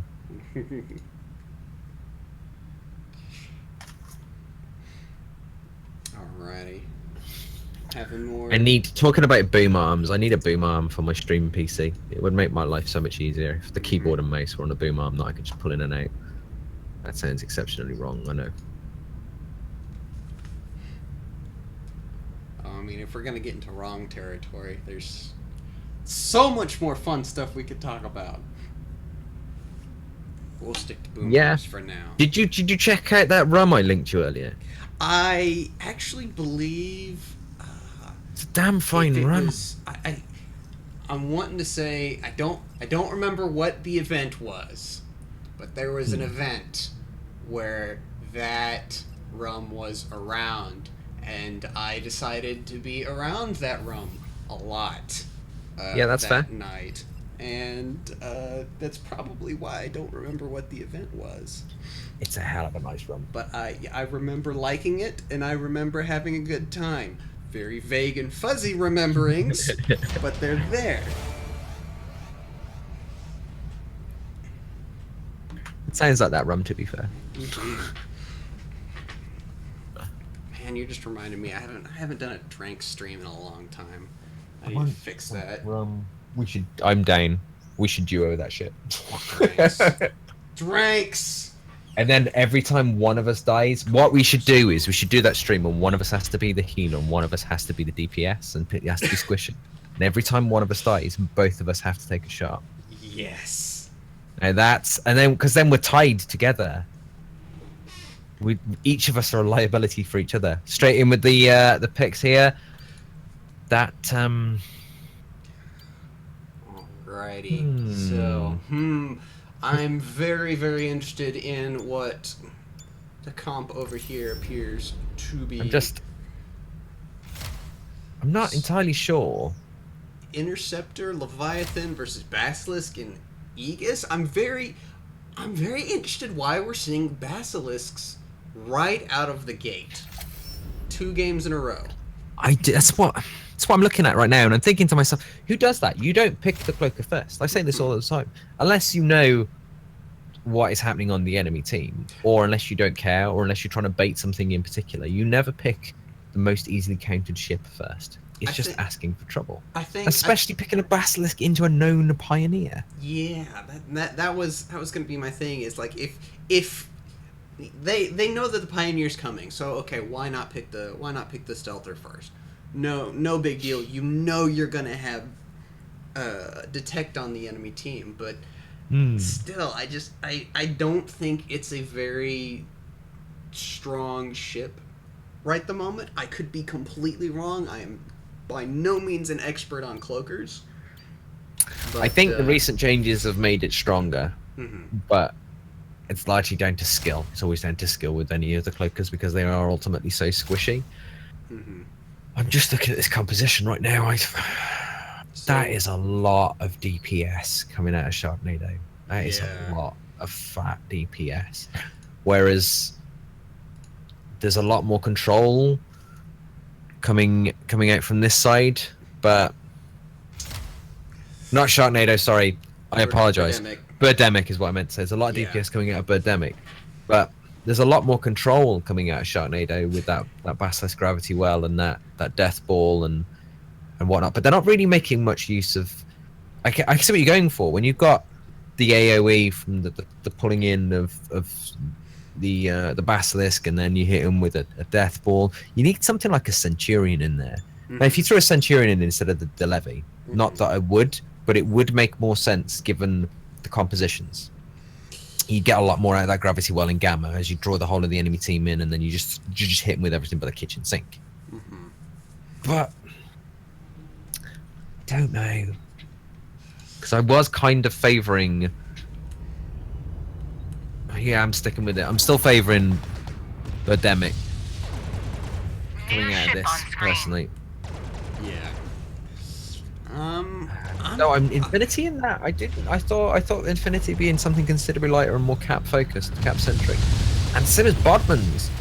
I didn't see Bodman's in that Scepter. I would have put him in that Pioneer hands down. I know how much he loves that Pioneer, so seeing him in there is a bit of a weird one, to say the least.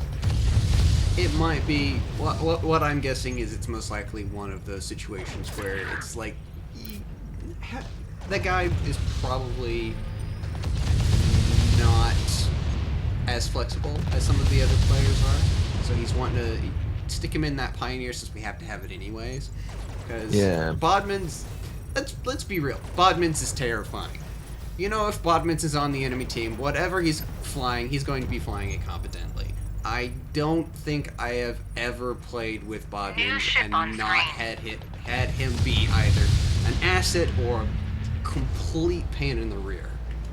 Yeah, and it's if I see Bodman stand up in a Paladin or a Pioneer, I know I'm gonna have time. Mm-hmm. Hands down, there has been many a match that's been decided by a stray nuke off Bodman's pre-gamma or even in gamma. I had a game actually earlier this week where I was dancing down the lane in a Hunter against Bodman's in his Pioneer, and it was one. I was on sketch health. I got nothing left. I'm running on empty, and he's dogging at me with his Pioneer, refusing to drop his nuke because he's waiting to get a line up on me as I'm jumping home for that nuke extra damage. And I'm dodging and weaving around posts as he's getting healed by a Paladin, and it's all coming at it. It's coming out left, right, and center. And I made one bad blink. I must have been a chain of about 4 or 5 blinks. I made one bad blink where it was just enough of my backside showing for him to get that nuke around the corner. And I knew it. As soon as I landed, I was like, I'm dead. That's it, I'm done. Boom. Half a second later, from all the way halfway down the lane, there's Bodman's. I'm like, so close to escaping, so close. That's always the worst feeling whenever you're running and you're doing really well, and then it just comes that moment where you know, I just messed this up. I got myself murdered. That match as well, to make it worse, it was pre-gamma. I'd just been saying, it's like, if I can just kite down like away from him, I just want to keep the pressure on a little bit. We're going to slowly back it up. That's getting gone. Sorry, folks. Apologies. We'll get back into this one as quick as we can. If I could just disconnect for this fight, if I can just get a little bit further away, and just the whole of the time kiting back, and just no, nothing. Done. It's brutal. Whilst we are out of the match, Nicholas, obviously there's a 2-minute delay on the stream, so I'm not entirely sure what you were saying were awesome. Apologies about that. Say to John, welcome to the fleet. Thanks for the follow. And Casseus, welcome. Cheers for follow, gents. I do suggest you also check out, I should say, my streaming counterpart Xerid. He's also hosting the other half of this tournament. Do we need to change tone Y for Joe? Not a clue. Let them sort that out. Yeah, we are both obviously hosting the Lolz tournament today. So between matches, that's when we can take questions and respond and whatnot. However, during the matches, we'll be focusing largely on the gameplay. So it's not our normal style of stream where we're very interactive with the viewers. We're sort of focusing on the plays and what's going on. So we appreciate your patience. Thanks. All right. Looks like we're resetting the lobby again. Might take this opportunity to do a quick client reset then. 1 second.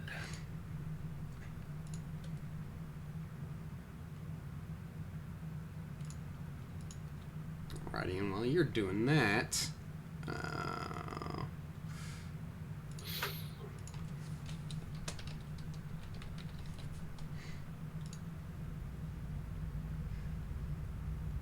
make sure. Haha. There we go. Now I can see your chat as well. Haha. Chat clients. I was considering doing this before, and then the internet died. Yeah. And it's something I really need to do. Or set up a multi-stream. That probably would be easier, to be fair. Which we always seem to forget to do. Where's 78 when you need a multi-stream? Number 1 mod is not here. Number 1 modding. I'm not impressed. Where's he at? Can't get a staff. Can you see me now? Everyone say no. Quick. Mess with Joe. It'd be funny. I might quickly grab your chat whilst there. You know when you find that perfect sitting spot? Drees! Centurion's AoE bomb and Aegis nuke. There's a pretty picture I'd love to see. It's coming, man. It's there for anything less tanky, serious damage, or anything else. It is. It's coming. That's the evolutionary step for fractured space, and it's something I've been asking for ages. Ships that hey Willis, how you doing?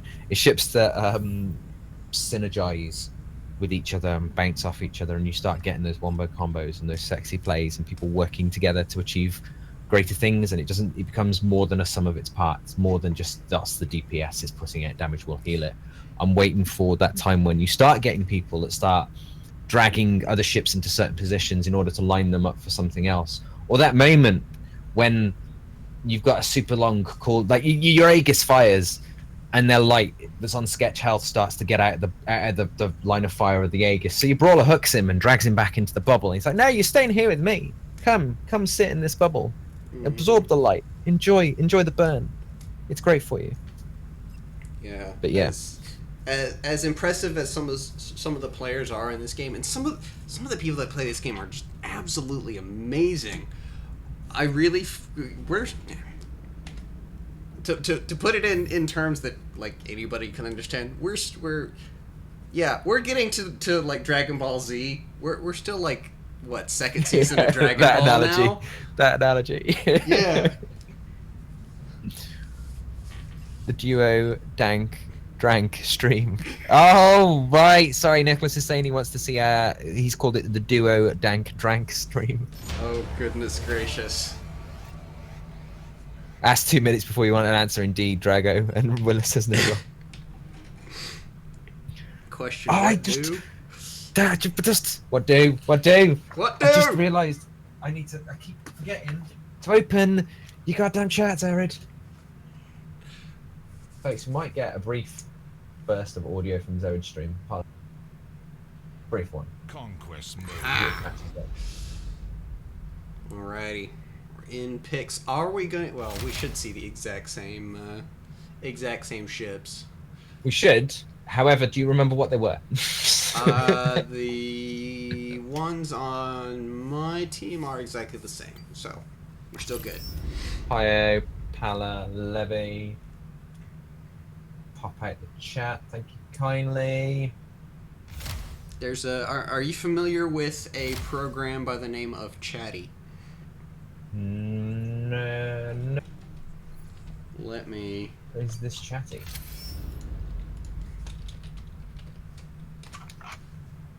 It is a super awesome Twitch chat client. Will I get blapped if I put it in your? If I put a link to it in your? No, chat? you should be good. You work away, my friend. You work away. Alrighty, there you go. Thank you kindly. It is super awesome. It's what I use for Twitch chat. Makes it nice and easy to throw it up on the stream. Make it look real good. Thanks, man. Much appreciated. Want some candy? Yes. I've got so many chat boxes going on right now. It's crazy. Chatception. That's what we're talking about here. Need an extra monitor? Just for chat. Just for chat. Do you know how many monitors I've got now? Don't you? No. We're friends, aren't we, Xerid? Yeah, I'd say we were. Just before I say this, so you don't get angry. I've got like a 5 monitor setup. Jeez, man. Across 2 rigs. Do you like trade stocks or something? Are you a 3D modeler? I because I work all of the like a normal full-time job. I render dual render my video footage out. It's the only way I can get enough footage done at the same time. Just enough to make me happy. So I'm usually editing 2 sets of footage at once, or editing and playing simultaneously. Or I should say rendering something out and then playing something in the interim. That's probably the best way of phrasing it. So alpha and beta, nice, okay, we're looking good. But it also means because I use a dual stream setup, I have all of my streaming stuff on the PC that's got 3 monitors. And then my standard setup on the 2 monitors. So everything that's stream related and stream focused with the chat boxes and everything and the bot and whatnot goes on the one set and then vice versa. But it means that I've got so much space because I hate having to look at everything everything squeezed into a really tiny space because we used to have 2 monitors, Man, I'm and still it was so annoying. I'm still just a dual monitor pleb. So You wait until you get more monitors and then so much space. It's like eating your dinner at a grand table and just spreading everything out in food bowls and spreading around and not putting it all on one plate. It's amazing. In fact, I strongly recommend you get another monitor immediately as soon as you can. I imagine I will. I mean, I've got a 1070. I don't have a 1440p monitor to really like stress it out hardcore. So Yeah. I will be. Yeah, you wait till you get that 1440. Once it's affordable, I'll be. Yeah, I broke my back getting this, so I can't say much. Yeah, I put a lot of effort into getting this, but it's kind of at a position now where I can really appreciate it. Mm-hmm. Goodness, 5 monitors, God. Sexy, man. Supposed to be doing, once I managed finishing sorting out my my office, we're supposed to be doing a an office tour, Oh my. so you can see it in all its glory. The only problem I've got is a couple of the monitors are odd sizes because you got to kind of work with what you get, which is, it bugs me a little bit. It's kind of like the 2 monitors on the right of me are the unwanted stepchildren. I won't lie, but the 3 on the middle one is obviously sexy as hell because that's an Asus beast. 1440 jobby, and then the 2 on the left are identical twins, and we know what you say about identical.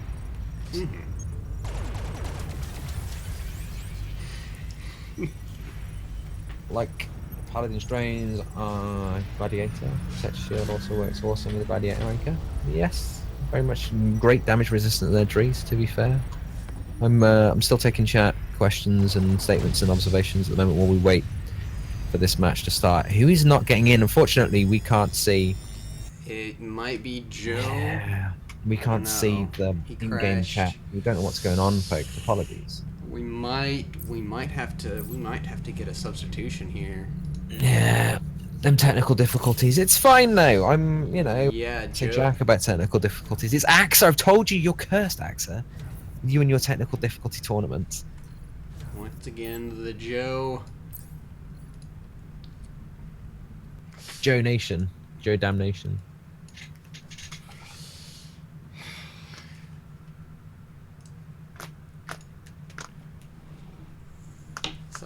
Such a tough position to be in. Are they remaking the lobby? Because half of the people are still in here. Have they remade this lobby or not? Or are they just kicking some people out and not resetting? I would imagine it's all voluntary. London is dead.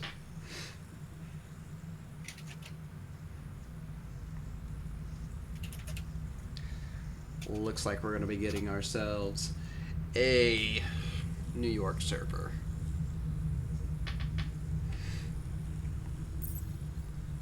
Possibly. I don't know. Maybe. We'll see. We'll see what they say now.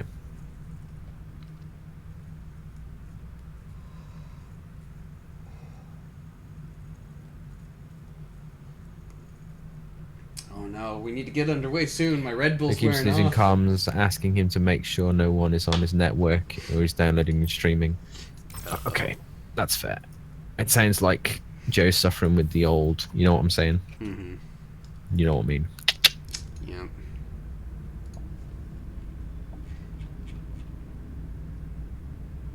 Oops, that moment you accidentally click something.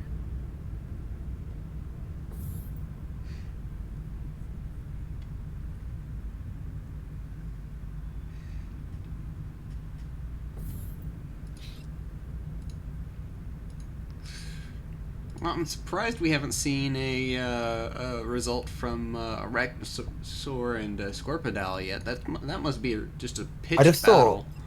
Well, I don't know, maybe the results are in and Axe has been a bit too focused on trying to sort the technical issues out that we're having over here, which is fair. I can get that. I understand that completely. Well, they haven't posted a screenshot of the victory screen yet. So, I'd imagine. That's a good suggestion through from Commandos, to be fair, as well. That's not a bad idea. Though it can get a bit confusing. Yeah. I just turned everything on the HUD. Just like, give me all of the data, give me all of the information, let me see everything. Absolutely. Maximum information. I want to know. I want to know all the things. Let's be real. I want to know everything, all the time, forever. Standard's quite high up on my list of people that I love tremendously at ECG at the moment. Mm-hmm. Given, yeah, like I think top three Standard, top three love, maybe top four, top three definitely actually, because of the whole fixing of the target allocation commands and stuff and customization. Yes, I haven't played around with those yet. I need to. I've just gotten so used to how everything works. Part of me is kind Just of the fact that it afraid. no longer auto swaps targets is enough to start with. My God, that's sexy. Yeah.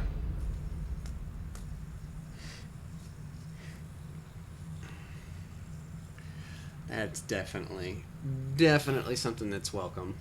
It's one of those subtle things you don't think about until it happens, and you're like, ah!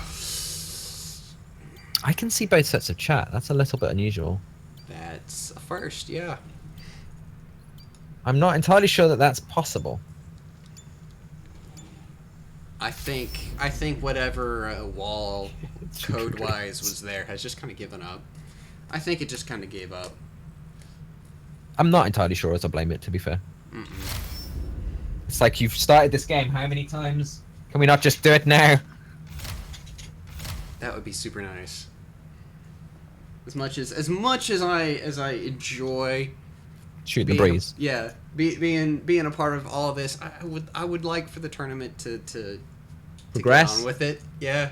Yeah. I would like Progression is I would nice. like to see the end of As this. we know, majority of people in this community are big on progression. Yeah. Cuff. Patch 4.0. Cuff. No, I'm just messing with you guys. Obviously, Xerid and I, because we're streamers, we have all the inside information and we know about everything. Mm-hmm. So we're just teasing you right now. We actually know when patch 17 is coming, which is why we both thought about it simultaneously earlier. That's how far ahead ECG like to let us know things, just because team play. Absolutely. Oh goodness. What sectors? We've got to spice up over here. Beta has swapped out. Well. Alright. Are we going to have any issues at this time? I'm really liking this rock right now. I don't know what it is. Willis, you've done an exceptionally beautiful job with this particular asteroid here, man. Exceptionally.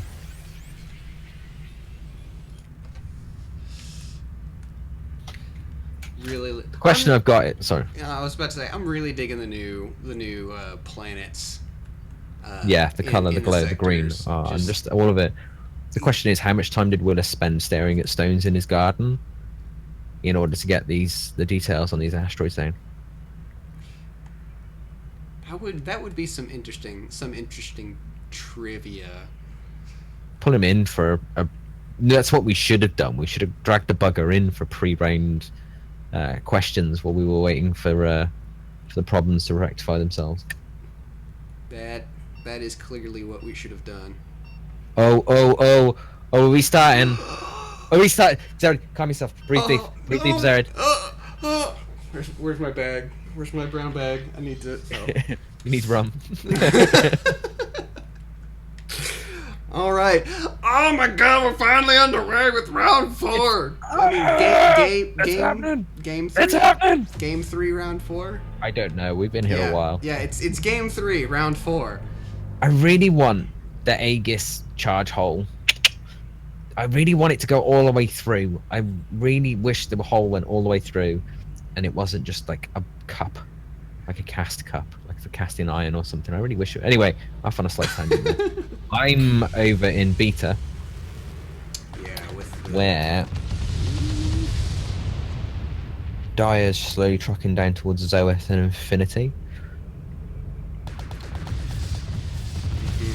Bit of random tapple of damage out towards Dyer. Who is with him? Is he just... Have we got a 4-man push? It looks like we do. Yeah. This is going to be a short-lived fight. He's already popped his shield, which means He's gonna blink basically out. Infinity can just open up on him. Oh, they left it too long. He's blink. He's gone. Yeah, I don't even know if they tried for it. They didn't really need to. They got him chased off. They can go ahead and just grab the next mine. He is making them make a difficult the choice though here, because he's pulling them off towards the right, away from that furthest mine. So the choice is here: do they chase him? Do they split up? Does one of them go for the forward mine? Turns out Zoeth's going home. Yeah, it looks like he's gonna go. That beam out of Infinity. What was that about? I suppose as long as he gets the pick now, then it's fine. There we go. That's all right. It's okay, Infinity. Nice work. Nice work. Alright. Again, they completely forwent the forward mine, and there's action kicking off in the other lane. So let's jump over there. Mm-hmm. Whereas in the opposite lane, the 4-man push is working definitely in their favour. They've pushed up. They're taking that forward mine. And They're now not keeping the pressure on. Yeah, I might have been tempted to dance around a little bit with their composition. They could sort of stand back and they can put on a little bit of fire, a little bit of a show, sort of keep the enemy held back from capping that first mine, because they haven't really achieved anything by capping that mine, by not holding on to it for particularly long. And it's reflected in the levels. That resource lead is negligible. In fact, a lot of the resource leads probably come through from exchanging kills. I think with that particular move, I'm really scared that we're going to end up seeing just the back and forth lane trades with the mines. One team pushes down one lane, the other takes the other, and it gets very boring very quickly. But it doesn't. That look melt like on we're actually- Kenobi. Oh, that's pretty big though for this push. I was gonna say these teams are both quite hard set teams. It's all going to come down to the healer making the difference. But that melt on Kenobi, then he got caught well and truly out of position, which is a little bit unusual for him, to be fair. Maybe he's suffering a little bit from the PoV we've had with getting the match rolling, possibly. Yeah. I saw Infinity there do a jump home in the middle of combat and actually make it out. That is not something you see every day. Oh, Wow. Wow. And jail mode. Wow. Jail mode. I was I'm not entirely sure. Our destroyer friend, that was Yeah. close. That was Made- close. I think he made took it a out with nuke a right at the end sliver there, of just health. before.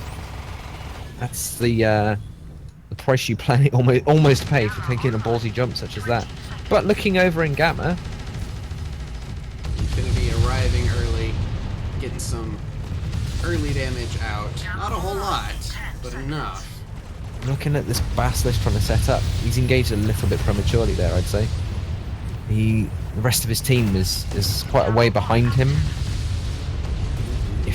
If Bodman's team push it, no, it doesn't matter. He's managed to edge back into cover. And Shadowless steps up Stickers. Right on top of Place. the paladin. Oh no. Kenobi's down again. They know what they need to do. They know they need to focus out Kenobi if they intend to win this. It's all about those heals. Bodman's moved out to support him, but he's paying the price for it now. The focus fire coming out of this team is absolutely shocking, to be fair. They are on point. Dire Venom of Team Sharknado doing so much work with those deathballs as we've seen over the course of this tournament so far. And that Sharknado focus fire, not to be laughed at right now. They are melting through these birds, melting them down. Yeah, they are showing just a very, very commanding. They're winning every single game. Very hard. I mean, right now they're just a little bit ahead, like 1 kill ahead. 1 kill ahead. That's all you need. Keep ticking it up. Just keep ticking it up. Just keep that edge, isn't it? Mhm. Until it comes to Gamma 3, and then really push that advantage. But I don't know if you've noticed this, or it could just be my imagination. I won't lie. You know, it's not unusual. But I think as the match goes on, or the matches go on, Sharknado's team synergy and communication seems to be sharpening more and more. I wonder who the shot caller is, because they must have chosen a dedicated shot caller. Because I suppose it could just be in certain instances. It's like, okay, that target's down, we'll swap to this target. It makes sense. But there's definitely a degree of synergy there that you only normally see when you've got a dedicated shot caller. Yeah, I'm not entirely familiar with everybody on Sharknado. Of course, everybody knows Joe. Everybody knows Joe because, well, everybody's been murdered on multiple occasions by Joe. Did you see that Bodman's? Did you see more Bodman's? Oh, Come on, make it out. Oh, Can you is do he it? gonna make Oh, the heels come in! oh, it's so clutch! It's gonna be tight. He's gonna make that rock. He's gonna make that asteroid, or he's a dead man. Oh, and the drones are out as well. Oh. Kent Bodman. throws the kitchen sink out at the closest airlock. Everybody knows the kitchen sink makes for an absolutely amazing missile distraction system. It's basically the space version of flares. Bodman getting out on sketch health. Nicely played. Very, very scary player. All the But time. Kent is that wasn't enough. Saving that, Kent wants revenge. Kent suffered so much so far in this game with being the primary focus fire that Kent's looking at Venom going, "You're my kill. I don't know what you're doing this end of my lane, but you are my kill." Today, I will be sending you to the respawn screen, and the sweet baby Jesus waits for you. Can he get it though? Can he steal it? Nope. Oh no! Infinity secures it there, throws it home. To be fair, he probably did do most of the damage, so yeah, you know. Only most. And picks up a stylish cap in the process. And that is all of Gamma done for Sharknado. Meanwhile, further up the lane, Mr. Huggy and Mr. Kyochi have kindly decided that they want both these mines, but they're probably not going to be able to hold on to them by the looks of it. They just don't have enough. There's not enough iron sat in this lane right now. A levy isn't really going, or a basilisk, I should say, isn't really going to offer up much of a resistance to a levy, is it? No. Especially when you've got a proficient cloak of hunter, such as Kent, trailing up behind you. Oh, Huggy to the face.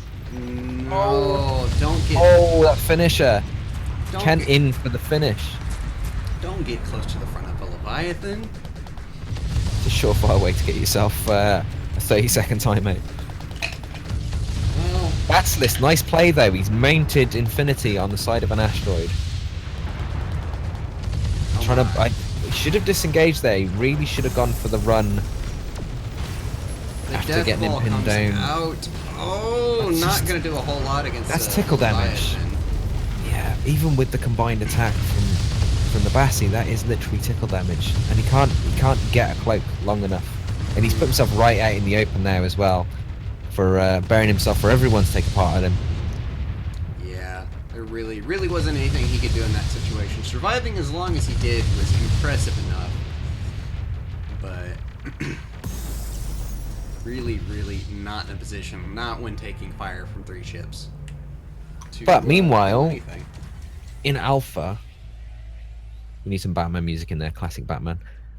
We've just got this solid push down Alpha lane, completely unresisted in any way, shape or form. The whole of Birdemic respond, which might have been a little bit of overkill, to be fair, as they've left Beta completely open for a counter cap. Yes, now what are we going to see each of the respective teams do with Gamma coming up? Are we going to see one of them try and push for that extra mine? Get the I would fourth say Infinity's going in for that early jump point. Well, not early, I should say. He's going in for that jump point while everybody else possibly goes back and waits for 7, maybe, looking at this. He could drop that jump point, jump himself home, pick up 7, and then be back in before it actually starts. But he is standing quite out in the open, so maybe not. Oh no, the rest of his team are using it, coming in the old-fashioned way. Oh, if only they'd have waited. They should have waited for that. Oh, sorry, no, my bad. These colours, you know, it wasn't Infinity's team waiting for 7. Death ball Dire coming Venom out opening up with that from death ball. Dire Venom. It's been doing work so far. Is it going to continue? Just a little bit.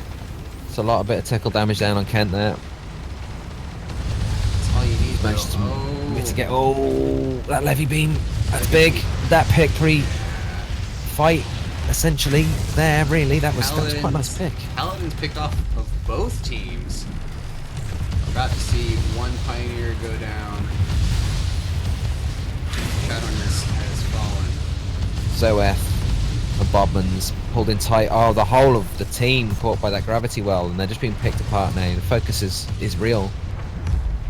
This is a very, very impressive showing from Birdemic on this particular Gamma.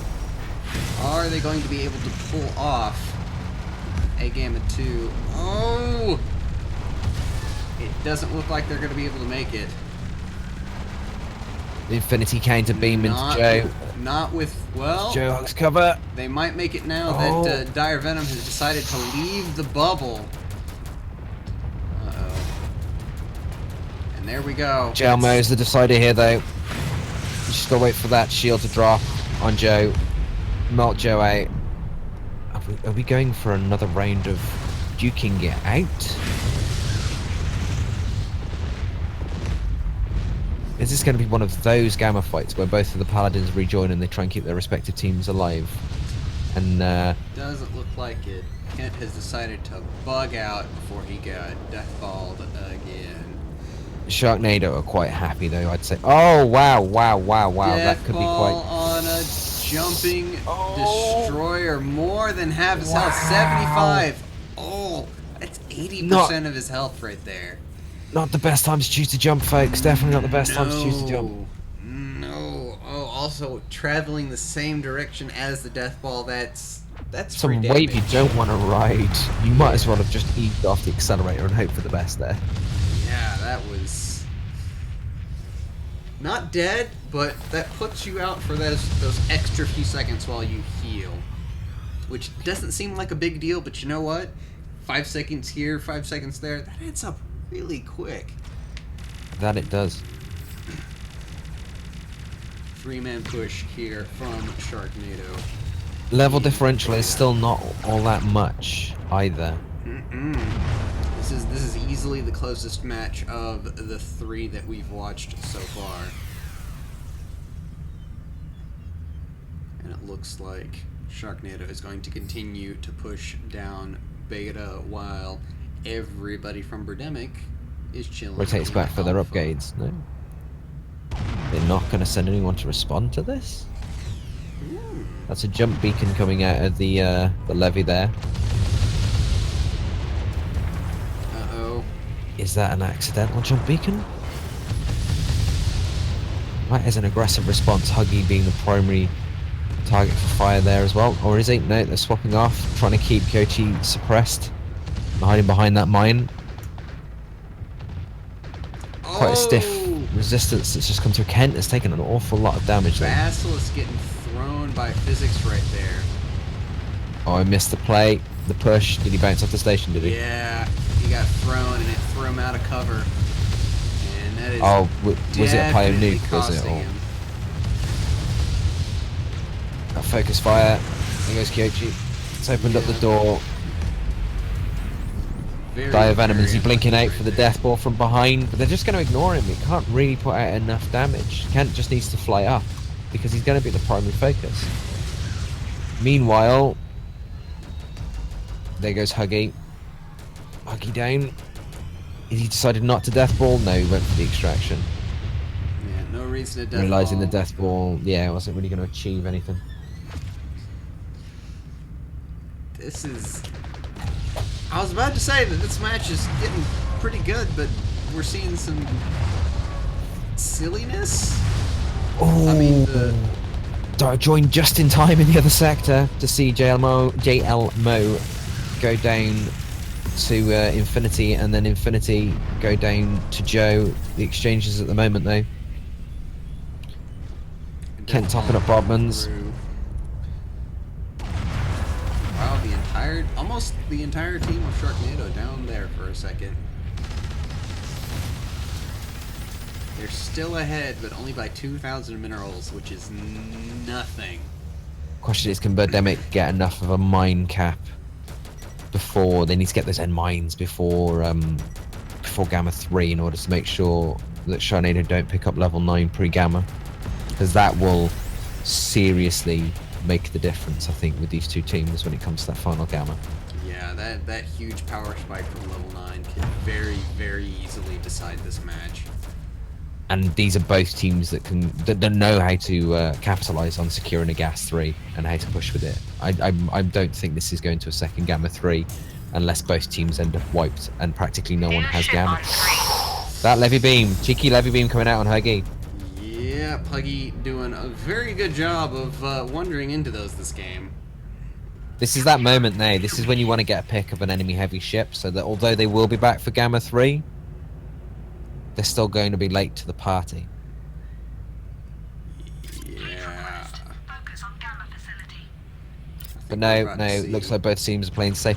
You see, we always get this. You see these players out there, and you see them in the pub matches, and you see them making crazy plays and doing silly things pre-gamma, and all sorts of crazy pushes. And as soon as it comes to these environments, they're just completely, all of the fire backs down, and they're like, no, let's play it. Let's play it safe.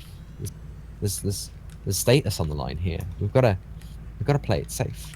I would argue, unless there's a money prize, obviously, and we're talking a decent sized one, I would argue this is the time to make the crazy plays, people. This is when all eyes are on you, and people are going to see those crazy plays and be like, oh wow, did you see so-and-so do that? Or did you see that all the way from downtown nuke off Bodman's on that jump-in destroyer who got melted? That sort of thing. That's the stuff that people remember. Nuke. Speaking of nukes, that one does absolutely nothing. Going for Kent though. I can declaring targets there. Yeah, Kent's realised that he's number 1. So he split it off from the rest of the team. But the death ball is doing a good job of separating Birdemic up. Yeah, but it's still doing work, just not doing as much work as it should be doing. So it's pick on Kyoji. They're trying again. They're doing that dive. Oh no! The beam. Every time, Joe just straight for the middle, and they're not providing enough mobile cover. I don't think for Kent. The composition he's up against, they're doing enough splash damage to force him out of cover. They're flushing him. It's like hunting pheasant, isn't it, really? They're flushing him out, and then Joe's just driving down the centre and cutting him in half. And they've done the same thing in every Gamma fight. Zoeth drops. Is Joe going in return? Joe's trying to grab cover as Huggy does the best he can in order to keep him alive. Infinity's lining up, but the beam, he's not going to get it, so he swaps over to Shadowness. Bodman's has got tunnel vision right now, though. He's driving so deep. He's in places that interceptors shouldn't be. Infinity realizes it's over, and so he's out. Whereas Joe cuts Bodman's in half, leaving a floating burning wreckage in the middle of Gamma. Yet another nail in the coffin for the Birdemic team, though, there. Because, another squad mate down. No cat pressure. A Sharknado going straight through for the cap. Well, there must be. Not even bothering with the heals, no? No need to. Not when there's only 2 enemy ships to worry about. Beam coming out, but the Aegis shield is right there to soak it up. Joe took a lot. Joe would have taken a lot there. And that's just a pack split in death ball. It's not even intending to get any damage. He's literally just trying to drive them down into cover. Yeah. Infinity's not having any of it though. He's like, well, I'm going to take one of you with me. This is crunch time. Got to get right in on top of that. He should be positioning himself. There it is. I was going to say, should be positioning himself for that magma and that fusion into Huggy. He needs to get a pick on that healer in order for them to stand half a chance of weathering this out. Shield up on the on Huggy there, Paladin. They're just ignoring Infinity as well. They know they don't need to kill him. He's not their primary focus. 73%. Huggy's down. That's going to even out the cap potential. They've stopped the tick. Now they just need to melt out Joe while they've got the opportunity while Huggy's out. Or can Infinity back up and get a shot on Shadow? He's lining up. Is that the beam coming out? It's got to be soon. Yep, charge is coming. Death ball. Is it going to make a difference? Oh, there goes Shadow. Oh, that's Infinity picks a new victim. Beam into Kent.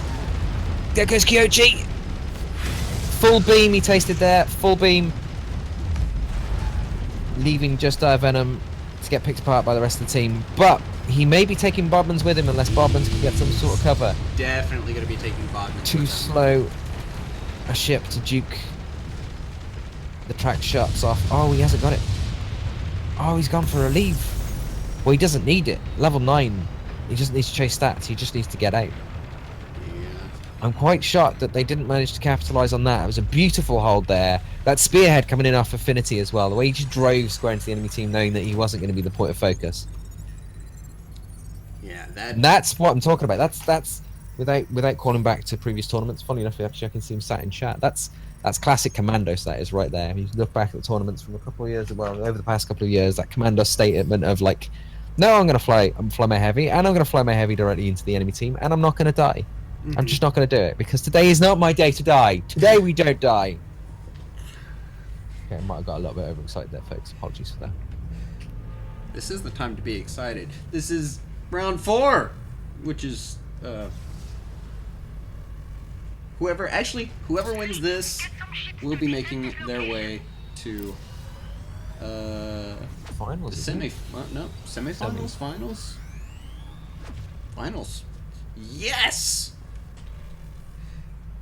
But we are going to see, contrary to what we both thought, we are going to see a second Gamma 3 at this rate. There's still room. For a cheeky back cap. I can't see anyone going for a cheeky back cap, especially not with the composition they've got. There's just way too much weight on the teams. There's not anything really that's agile enough. You might get an attempted cap from Kyochi, but will anybody really want to capitalize on that with less than 2 minutes left to Gamma? I think you're right. I think it is another Gamma 3, but it was close. That first push, if anything, you might get a Gamma flip now. We might get a Gamma flip if Kyochi can get himself in a position which could make all of the difference for the next Gamma 3. What am I looking for?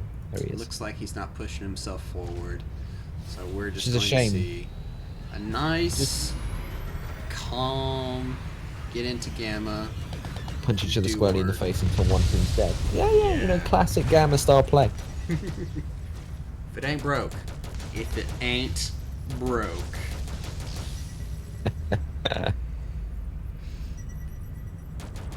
And there's certainly nothing broke about just straight up punching each other in the face. And we're getting people already warping into Gamma. We might have a cheeky alpha push. I like, although his armor is actually absolutely shot to pieces, even to pieces. I quite like Infinity here, just like checking himself up early in Gamma. It's like I'm gonna sit myself up on this station. I'm gonna make myself comfortable. Put my feet up, turn the TV on. Oh dear, there's a whole enemy team. Where are my friends? We have a cheeky forward operating base push from Huggy Death Bunny. Generally, you don't want your healer to be... Definitely no. Away. That magma came through, and completely he's absorbed. jumping. Oh no! Oh, I can see that ticking down. I can see that ticking down. Kent coming in, getting himself a kill. And this is why Huggy. you don't underestimate Kent. He's cheeky. That's what Kent. Oh, Huggy. But That is Kent was- too late to the party to save Bodmans? Oh, Or is he no. just in time? No, there he is, just in time to pull Bodmans' posterior out of the fight. No, I take it back. Fusion beam. Take it all back. No. Yeah. But he does mean that he's managed to make himself not the primary focus fire initially in Gamma, so he's lasted a little while longer than usual. But that is about to turn around as well. Yeah, that was almost a throw. But they're still capping. Epidemic has still got the cap going on in Gamma, which is possibly the first time that this has happened for quite a while in this game. Yeah. I think it was Gamma 1, wasn't it? They had was it Gamma 1? Yes, it was. And in fact, they grabbed Gamma 3. Are they going to be able to capitalize on it? I think they might. Kyochi goes down. Huggy Death Bunny's back up. Still But- 3 of them sitting around with that gas. Yeah. 3 of them are going to be down for at least another 12 seconds. They've gone straight for the base push as well. Yeah, there's Question absolutely is, are they smart no enough? reason for them to not go for it. Are they smart enough in this one Dire Venom to going get the gate, with a death jump ball. back out? Because I think that's what happened in the last Gamma, is they stayed a little bit too long. They should possibly have used the rest of that Gamma to jump out and open up a forward station and keep the pressure on. They're spreading out. They're trying to limit the amount of damage that can be achieved with that death ball. They're focusing fire down. There goes Oh. Huggy. Yep, Huggy falling down. But It looks we do like have Zoeth out on the right here on his own. And he's going to get picked apart slowly by Shadness if he can't pull something out of the bag. Oh, it's going to be close. taken. It is going to be so close. Nope. Oh, there it That is. is the game. Closer. The upset on The Gamma Gamma 3 3 from pullback. Oh, Sharknado. Oh, Huggy. I've just pulled a muscle in the back of my leg. That's how tense I am. Wow. You don't often see the moment that decides a game, but that cheeky push from Huggy Death Bunny just costed him so much. Kent came in at the right, just the worst possible moment for Huggy, and ended up just completely shredding him. So that is Beautiful. Birdemic Absolutely beautiful. in the finals. Picking up some questions from respective chats. Quite Illuminati. Thanks, Commando. So much appreciated. I'd love to join the tournament, but I'm too low MMR and I'm way too competitive. No, Drees, that's exactly what this tournament's for. Well, not to be overly competitive, obviously, you know. We've got to have fun with it. That's the idea of the tournament. This tournament, though, is made up of randomly selected players that sign up for the tournament and they're randomly thrown into teams. The idea is to give those people that aren't in clans and teams the opportunity to play in competitive events. And it's completely arranged by AXA, and he does these every so often. He throws them out, he organises them all himself. So a lot of shout out to AXA here, folks, for arranging all of this to take today and getting both Xerid and I in to do the commentary. But you're like the ideal person that this applies to. So I'd keep an eye out on Discord, forums, everywhere. For future events like this, if you think it's something you might be interested in. Hey Rook, how you doing? Sorry man, I don't know if you're still here, but I appreciate what you were saying. And yeah, that bubble, right? UOG! Dude, welcome. Apologies. Folks that have been joined the channel since between our last reigns. We obviously, when it comes to the matches in these tournaments, we focus on the gameplay and then pick up the questions between the reigns. I say this quite a bit, and if you've been in here a while, you hear me repeat myself, I apologise. But just so you don't think that Xerid and I aren't aware that you made the effort of turning up, thank you very much. We appreciate you greatly. And Joe was a beast in that, Rook, to be fair. He drove through so many gammas were won just by Joe driving square through the enemy team and beaming down Kent every time. Fleet P1NW. Welcome to the fleet. Welcome. Penguins wants to know if we do figure skating commentary. I've done solitaire commentary. I forgot to save that one. That would have been a great highlight. Solitaire commentary. Yeah, I let him do a request the one evening on what game we played next, and we played solitaire. So we did a solitaire commentary. That was pretty intense. It was a close game. We didn't win, but it was close. Wow. Only when giant spaceships are involved. Sharknado. I'd be open to do some figure skating commentary. I need to do a bit of research though. Definitely. Yeah. We're also available for weddings, bar mitzvahs. What's that coming of age one? Quinceañera? No, Quinceañera. That's it. We also do quinceañeras, but Xerid's a bit more, as you can tell by the pronunciation, Xerid's a bit more au fait with that than I am. Yeah. I sort of tag along on that. Fame, how you doing? Move Joe to carry ship. Easy peasy. Good guy Kent not tilting even though soaking beams all game. Yeah. Considering that the start of that match, I was like, as the consistent resetting of like matches caused Kent to not quite be on form. No. I take it all back. He did not get tilted once through that, judging by that pickup at the end there, as Xerid highlighted before. Alrighty, now we've got a rematch of the first game that we saw today. We've got Sharknado versus Arachnosaur, and both teams have to have a Raven. A ship. I'm very interested to see what folks do with this, with these last two games having a light ship requirement. I would put hands down 20 quid. Bearing in mind, folks, I did tell you could take the last bet I put down to the bank and get a mortgage off it, and I appreciate I was wrong. I will hold my hands up, not that you can see it, but they are up. I am putting my money on teams coming to the table with full beam. It's like I've got a Raven. I'm gonna pick up a levy. I'm gonna make it a beam party. We've seen what ravens and levies do together when they focus down a target like a healer or something. Boom, disintegrated. It'd be like, you had a healer. I think I just hit that DEL key on your healer. That's what we did. We just bypassed all of the game mechanics. I'm just gonna hit delete, and your healer's out for the next 45 seconds. Peace. I hope you don't intend on taking any damage, because you're not going to be making it back. I personally expect to see to go along with the Raven levy, like you were just saying, but also a Colossus, because that flak is going to absolutely tear apart the enemy Raven, because that's what flak does. It eats light ships for lunch, but also just being able to go, okay, end and disable that guy. Could you sit still for me while my friends come and kick your teeth down your throat? Guy. Thank you kindly. It wouldn't surprise me if you see a Pioneer, Colossus, Levy, Raven, Paladin. I think that would be the premium pick for this. Your Colossus and your Pioneer are taking out your enemy Raven, whilst your Raven and your Levy are melting anything that they come across in the enemy team, and your Paladin sat quite happily at the background. There's a couple of heavies up there absorbing all the damage. I'll probably just put some drones out. I'm going to go grab myself a cold one out of the fridge. If you guys need me, call me in 5. Yep. Try and keep the noise down. Thanks very much. See you next. Welcome to the stream, folks. So appreciate your patience as well today, people, with my internet outage randomly earlier. It sort of did throw everything off tilt slightly for a while there, but we're back on form, bringing you nothing but the best we can in fractured space. Look at those results from that last match as well. They were pretty damn close. Have you still got them up on screen? There's a results screenshot posted in there. Yeah. Look how close those were. Jeez. 3 support points and 1 cap difference. That's it.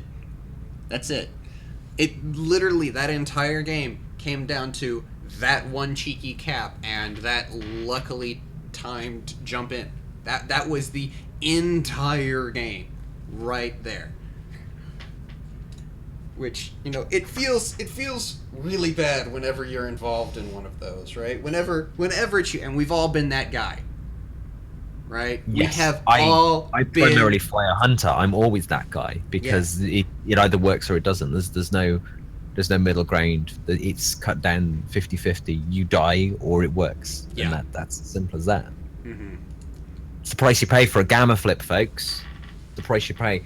And when it works, though, you feel like God, which is why you do it. Anybody that goes for that gamma flip, it is because you like the adrenaline rush of pumping your fist in the air. When you get that gate open, when you go through and you cap a couple of percent and pull half the enemy team back, or when you instead you go straight for the gamma while the enemy team rotates home, it's just because you want that like adrenaline rush of enemy laser beams skirting the arse end of your thrusters and just missing you, or torps raining past your head, and missiles and flak and everything flying at you, because everyone wants you dead because you just opened the front door with a pair of lockpicks. And you didn't even really take your time about it either. Yeah, it is the easiest 50-50 bet anybody could ever take. And somebody does most games too. I don't know about you, but I do miss the olden days of back capping and being able to keep a team at bay 5+ minutes. So just being able to dart back and forth. Even if you're not getting any base, just the knife edge skill required in order to back cap. And it wasn't even a case, for me at least, it wasn't necessarily a case of how much of the enemy base I could cap or any of that sort of stuff, or who I could kill. It was just how long you could keep that rotate going for before someone managed to drive you home or kill you. And it was just that whole nice edge of when is the right time to jump. Can I get a few sneaky heals in here? Have I got to get back and get out now? I've been on sketch health. I'm on 200 health, and I've been on 200 health for the past 60 seconds. Can I get another cap out of this before I have to go home? It's always fun to do.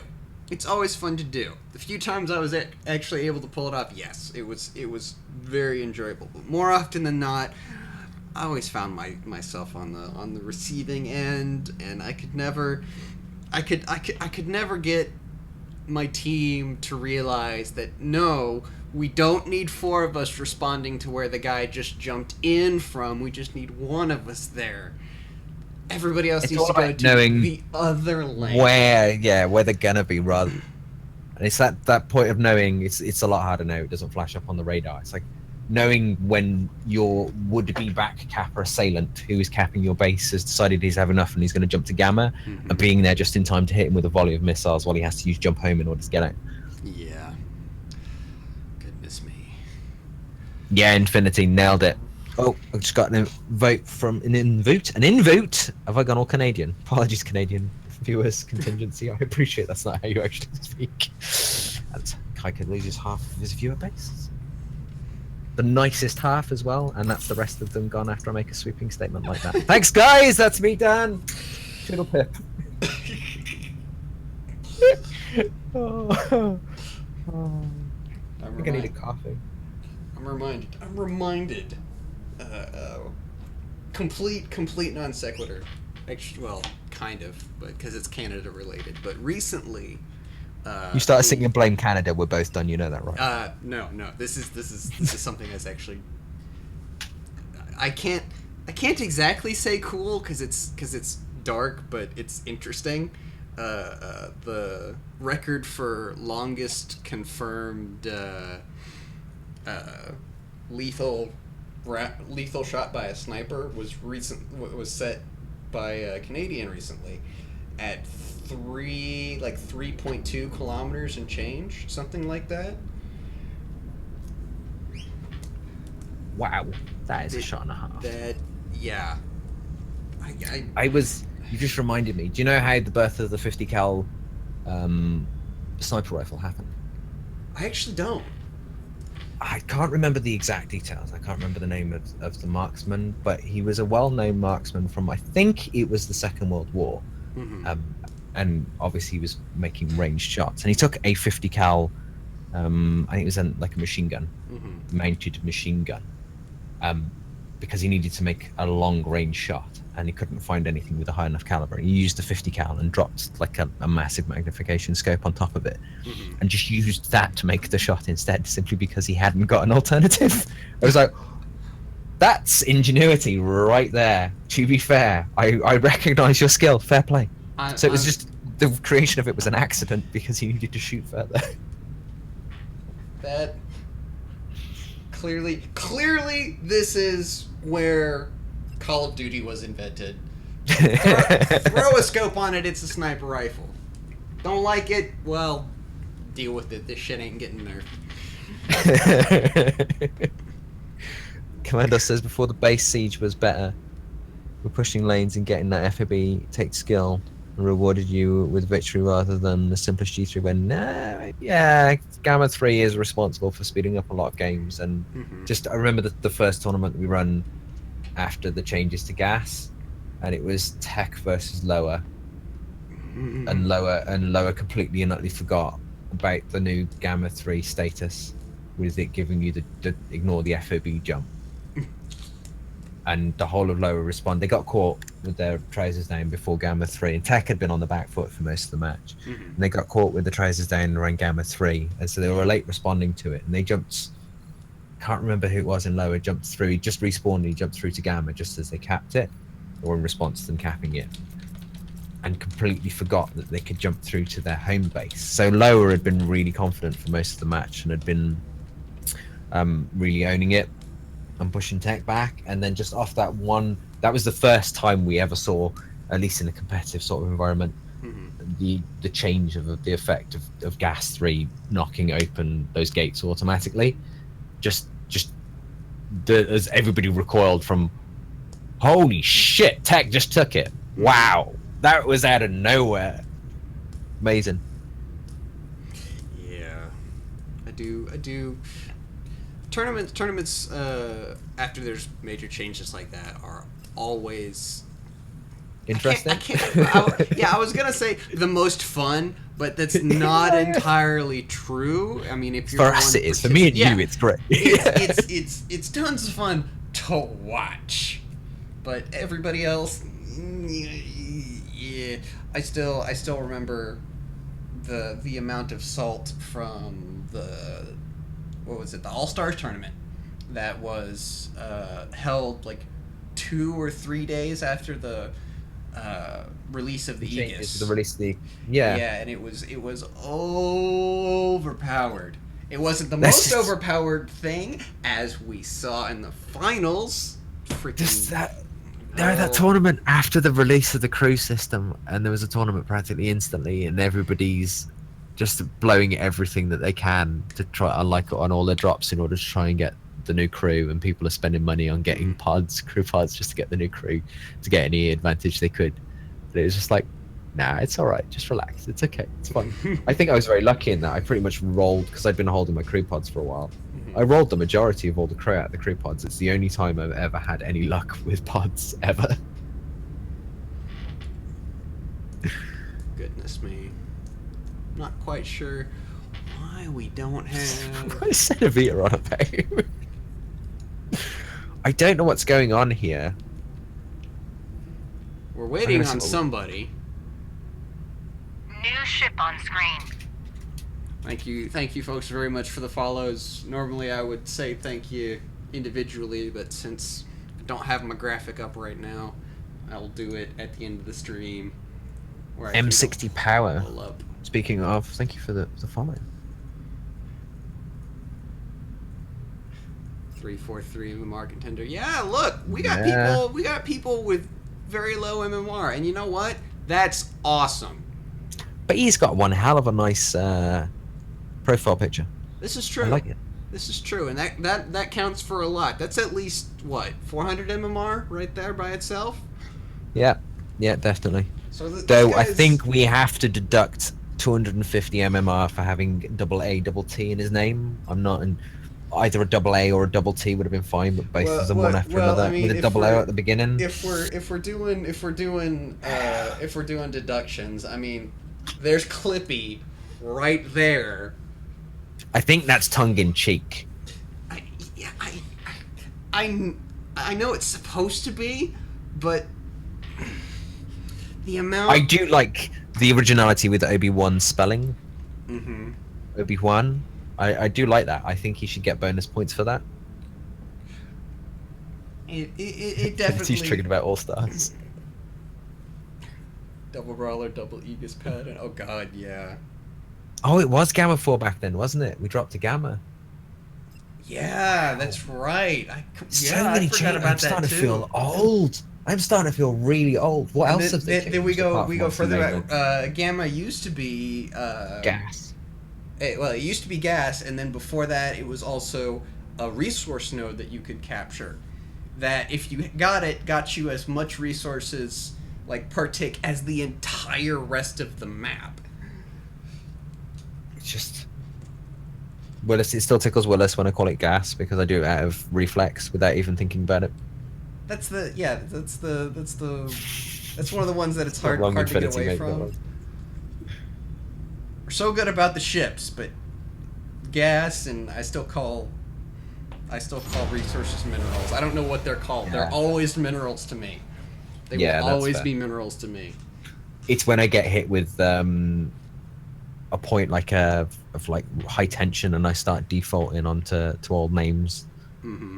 like with like the Colossus and the Ghost and the Sniper and stuff, and it's just Yeah, the one that still gives me Cool. trouble every once in a while is the Centurion, because it's for some folks Paragon, might not yeah. know, but the Paragon used to actually have the Centurion's model, but the original release of the Paragon was just, it wasn't good. It came out before its time. It came out because people were going, we want a carrier, brah, and that was okay to test it's out just the an light exceptionally ships. hard ship to balance. Carriers are just in general hard ships to balance because of the unusual mechanics, and then it's a case of how much control you give to them, and then do you make them exceptionally tanky because they should be tanky, but then you get a tanky ship that puts out high damage, or does it not do damage, in which case what's the point? Yeah. It's just like I like the fact that my team over here are discussing who's supposed to be their Raven pilot. How long have we sat in that lobby? Mm-hmm. How long have we been in there? Oh god. We've Abalon Cascade and Persephone's Embrace are the sectors in question. I believe that's the classic. or beta, classic beta. Persephone's is. Yeah. I believe. Yeah, it is. Yeah. But there we go. Hey, like I was calling it, Colossus, Leviathan, Raven. And Venturer for even more tasty beam action. Who are we going to see as the healer? We've got a Protector. What? We've got a Protector. Did I not say? Did I look at that? Did I not say that they wouldn't be missing out on this Raven Levy beam combo? Both teams. Like, what about the beams? Double beam. Got a tank. Oh, Beams? oh my gosh! We Beams. might see a Colossus on. Oh goodness! Nope. Maybe. I don't know. Are we gonna see? Wow, last pick's the Paladin, so it's nothing too exciting. Though. And Dire Venom. They've gone with that classic KFC style because they were doing this in that last 3v3 tournament. They were very much favouring the Venturer. Now, I'm not a big fan of the Venturer because I don't like what I refer to as half-cut ships that have a foot in each pool, whether it's support tank, DPS support. And that Venturer it's not really a dedicated support, but it's not really a dedicated DPS. It's kind of like that semi-fire support. I don't mind one being on the field for the damage mitigation. It's nice, but I would still want a healer in there in addition. Well, luckily in this for this they've got that healer, but in this composition I think it's perfect because the armor break specifically from that Venturer is going to be so huge for helping that Raven Levy beam combo. Because it's going to be Colossus, you sit there. Okay, we're going to break your armor, and then we're going to double beam you. In the span of like 2 seconds, you are going to delete somebody. And there's nothing they can do about it. Yeah, oh, we've got a healing beam from the Protector. That's great, but my fusion beam lasts longer than your healing beam does. And I'm pretty sure Persephone's on in broken B. armor, it's going to be doing more. What I'm interested to see is because obviously with the Protector's shield, he's going to be able to mitigate a lot of that beam damage. But our Paladin buddy over here is not going to have the same luxury when having to deal with beams. Yeah, So is that why they've bought the vent? Is it simply to negate the beam issues, or did they not think that far ahead? Maybe. It could be either one of those, but yeah, Bearing in mind they have clashed once today as it is as well. I mean, the Protector Aegis combo is going to be very, very effective for that damage mitigation, provided that they're going to be able to get it onto the same target. But I'm really not so sure about the Protector pick overall because of the Raven requirement. The I really wanted you to say, "Get it on." The Protector it's such a vulnerable healer because it can't heal itself. It can't. And that to me will always until that changes will make it the weakest healer in the game for me. I mean, no, I see your point. Yeah. All of its abilities are perfectly functional. It's a perfectly lovely ship, but it can't heal itself. Which There's a every reason other the healer meta can for do. quite a while was double Colossus, double Protector, and Brawler. Let's face it. I was discussing that last night in stream actually as well, because of the way the Protector never used to. Because we're having a quite lengthy conversation about healing and self-healing and whether it should be in the game and that sort of thing. And I'm saying how it's quite good because it was part of what got rid of the double Protector meta. Because it could actually have a healer and it could sustain itself without having to go back to base. Yeah. Anyways, sorry, I took that off on a slight tangent there. Looking at the match in hand, Kyochi's pushing out the level. You've noticed a lot of the players in these matches have swapped their ships around, to be fair to them. Keeping it a little bit fresh, rather than sticking to the same ship. It demonstrates that they do possess the skill required in order to hot swap as necessary. Yeah, it's always really easy to fall into just playing the same Routine, isn't it? Yeah. Yeah, the same team, but like just the same ships in general. But I've noticed that at least with Fractured Space, and maybe it's just the bubble like I exist in with regards to the players I interact with, but everybody seems to be able to play everything at least competently. To a passable degree. Yeah, Yeah. no, I agree. This is Oh, did you see that Joe hit? Did you see that Joe hit? Joe had pushed himself out on the left-hand side over here in order to try and get a little bit of a poke damage in, I think, but didn't count on a Colossus. He was, I don't know what he was counting on, to be fair, but didn't count on a Colossus sort of coming out to meet his face. So, as you were pointing out earlier, with the Colossus shred on lights, he did quite a bit of damage to Joe and forced Joe out, but now Shadowless is taking the abuse instead. Well, when I say taking the abuse, he's sat inside a damage mitigation bubble, laughing maniacally as Dominator tries to rain down on him and do what he can.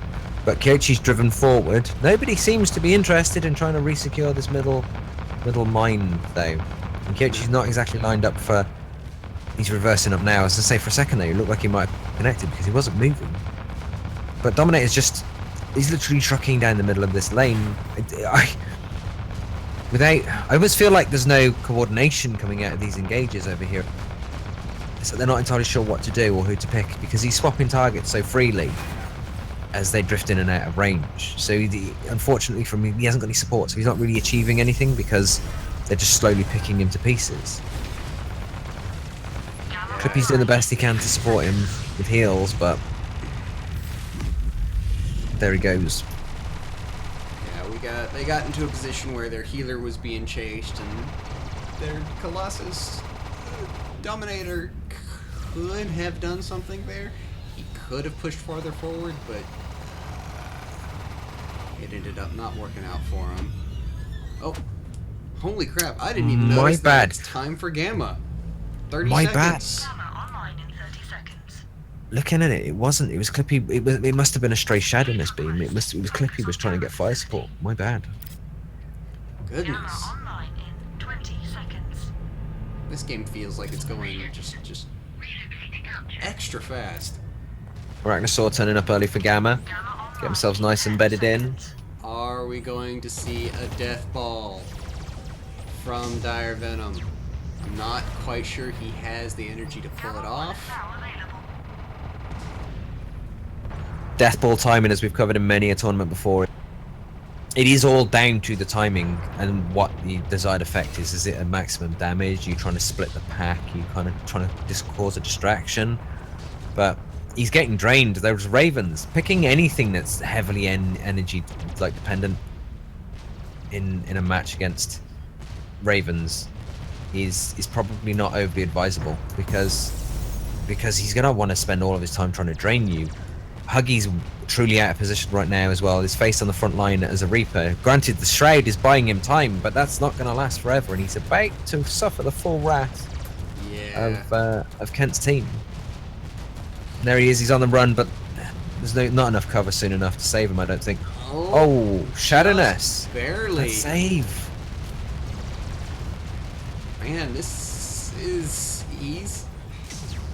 Joe's I don't know. hovering around the back, trying to get a pick through on Clippy.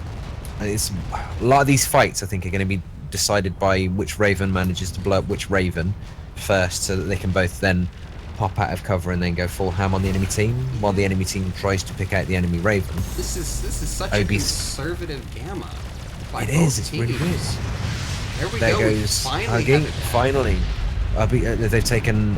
Yeah, I was going to say, took Clippy in exchange, followed by Obi. Goodness. Joe's reaping face right now. There we go. Sharknado getting themselves Gamma 1. Are they going to be able to do anything with it? Kyochi beam out on Kim. The energy drain.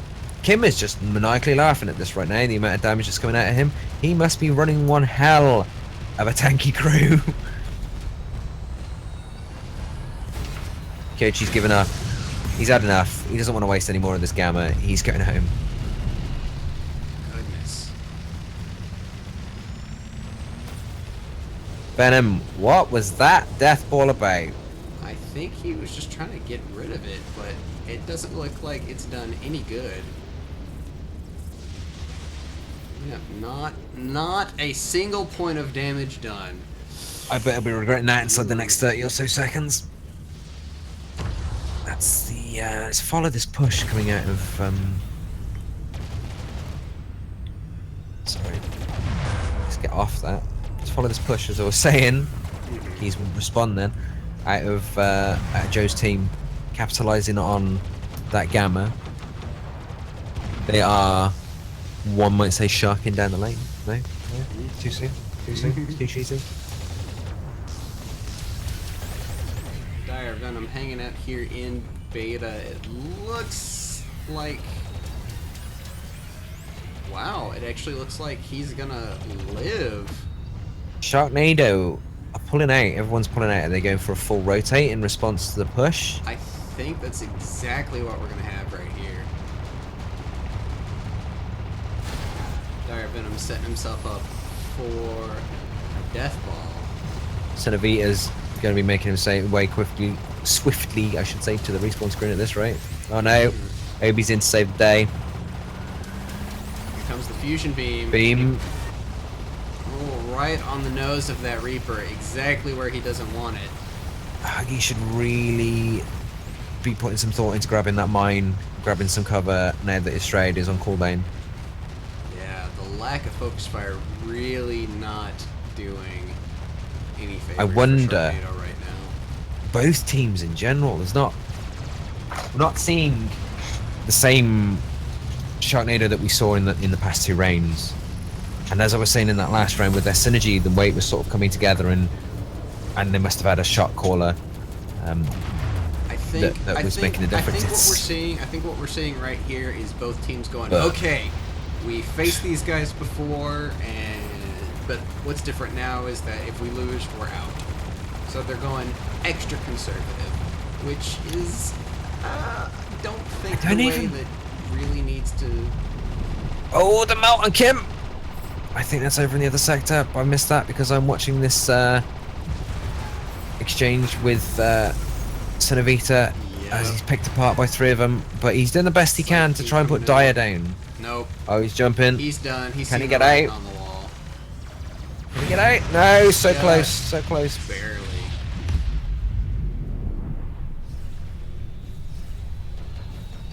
Is someone going for that furthest mine cap though? That's the question. We're seeing, although it's much slower. In fact, this kind of feels like we're watching the first game over again, where it was the teams didn't quite synergize as much. But you'd think after this many games, they'd be a bit more on point. As I said, like we saw with that last match. I think the big change for Sharknado here is, so far we've seen Huggy Death Bunny playing a healer. Right now he's in an attack ship. I think he's feeling the pressure over here as well. That target lead is just a fraction of a second behind where it needs to be. Shroud jump. No, he doesn't want to go for it because Kim's got him on the underside. Oh, this is a respawn screen job right here. As he rounds this corner, he's going to get Clippy in the face.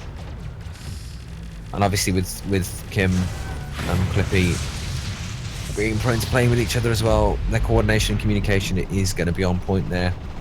And that's one of those things you can't underestimate the power of. Communication is the key to victory, people. Information is ammunition. It's a vague TV reference for you again. That death ball. Praise the sun with that one, boys. Praise the sun. Doing a little bit of damage to that Raven, but not really. Not really worth the energy cost. Should have saved it for the upcoming Gamma. They do. No reflection on any of these lads. They're a lovely bunch of lads, but the fights at the moment do feel a bit lackluster, and that's not me, being negative or judgmental. It's just we've seen these guys do amazing things, and it's just no teeth. Now, there's just no teeth. Lots of growling. Not what I was expecting for this. Yeah, lots of growling, lots of barking, plenty of frothing at the mouth, but nobody's really going for that lunge. I say that right as Joe jumps in the back of the enemy team. I'm not sure he's gonna make it out. I don't know if he is either, but wow, much respect, Joe. Much respect. I mean, good. Certainly ballsy. Right. He might. Ah, so close. Clippy got him. He made Hope it he out was to the ready for respawn screen. Yeah. Send our regards to the sweet baby Jesus. Out on the cat pick on Kim. He's out in the open. Yes. Looks like Kim and Joe have got some time to sit down and discuss what it is that they both did wrong during this Gamma engage. And, looking at it too, Dominatory is way out of position. Exactly what I was going to say. They're so far out of the bubble. It doesn't make any difference. Looks like the Joe jump in caused enough distraction Let's for Sharknado to take the cap. Yeah, let's get us a Joe. Oh no, Gamma 2. Not sure that trade was worth it. There goes Huggy. Oh, is he going to Come make on, it? Huggy. It's going to be close. Come in with those heels. Nope. Oh, can he get cover? He's just out of range for the Raven. Just out of range. But the Levy. Can he? Oh, went there's the down. pick. There's the pick. Nice pick up there, Clippy. That's still... This fight is still 3 raging on, people. even though Gamma's gone.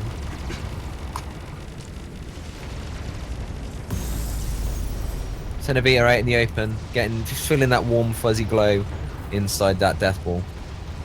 Take a closer look. I think we're about to Jumping see... under fire, and there he goes.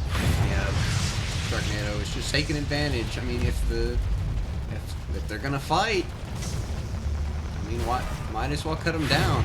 Oh, Dominatori down by Shadow. Shadow's kill, people. Shadow's kill as he jumps out. Boom. That was a pretty decisive Gamma fight there as well. Right into Alpha, where the push had come forward. But is it going to be enough? Yeah, they're not wanting any of this. They're not wanting an engagement here. They know that they're not in the best position, so they're leaving. He almost catches a beam on the way out as well. Kim's parting shield breaker on his way. Taste that, he says. Armor. I laugh. I scoff your armor. And your Gamma. I scoff it all the way from my home base. Nice, strong push coming out here from Team Sharknado. That's an aggressive push. You know it's an aggressive push when your Raven's trying to lead the charge and he protects his next behind him. Who needs cover? Who needs a tank? Stuff your heavies. Next stop, enemy FOB. Exactly. They've got only, what, 2? Yeah, 2 people with Gamma at the moment. Arachnosaur are forming up for a nice defense though. Grabbing what cover they can. Trying not to group up too tightly. To give themselves a little bit of responsive positioning. They've drawn the combat lines here, and I think they're just going to sit there and exchange punches to the face until Yep, there's no reason. someone No reason for decides to Sharknado make to a push push. forward. Oh, there's a pick on Obi unless he can get by on that wall. There he is. Oh, He's safe. Ish. safe, but I bet this is definitely a brain trousers kind of moment.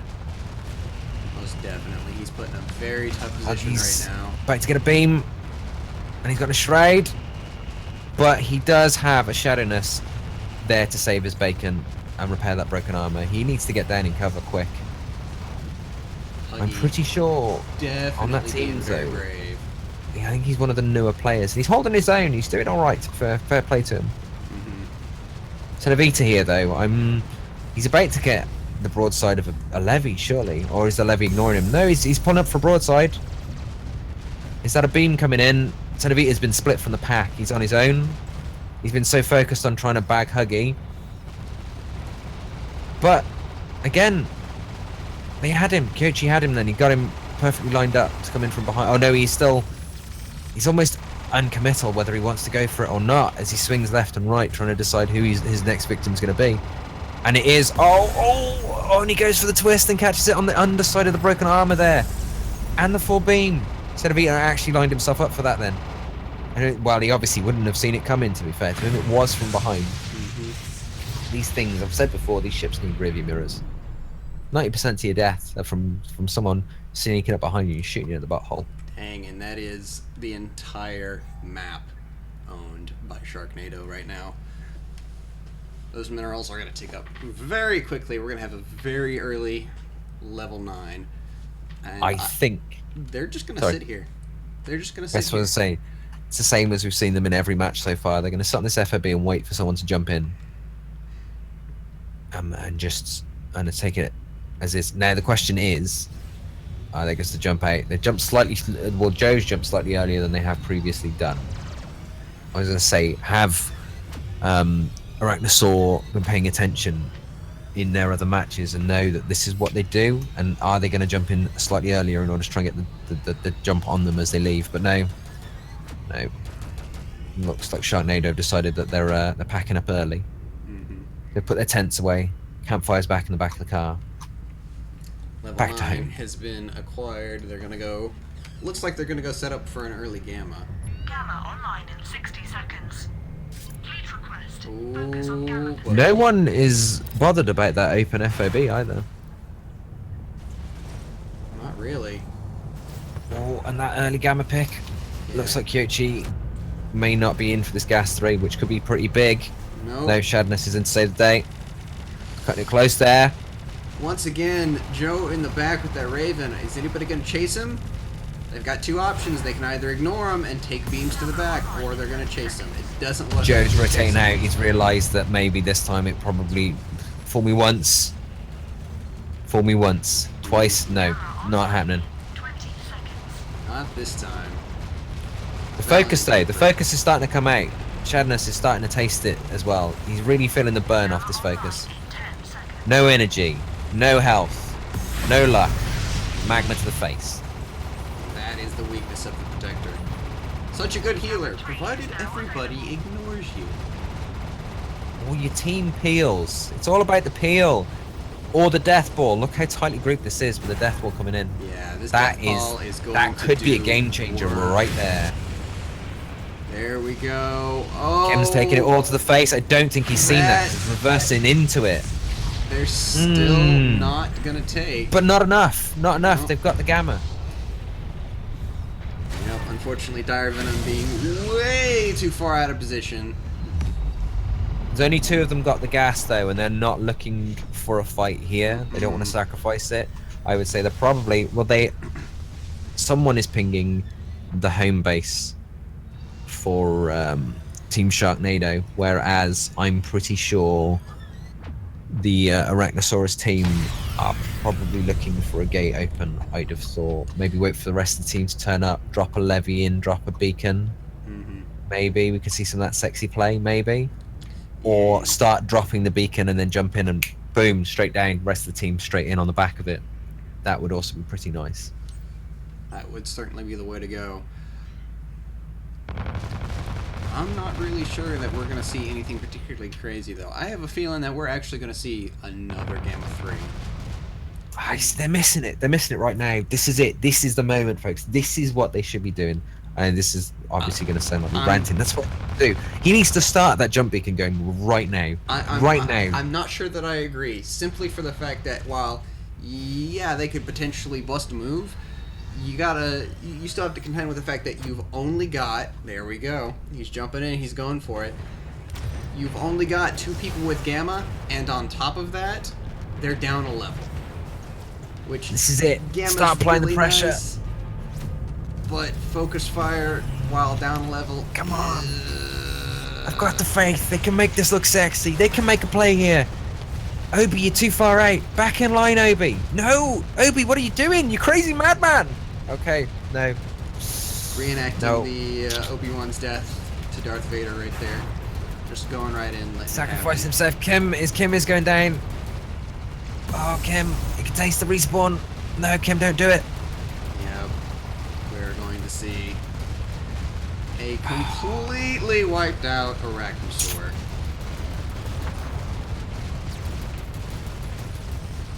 Cenobita is sitting way back there in the back, not even doing anything.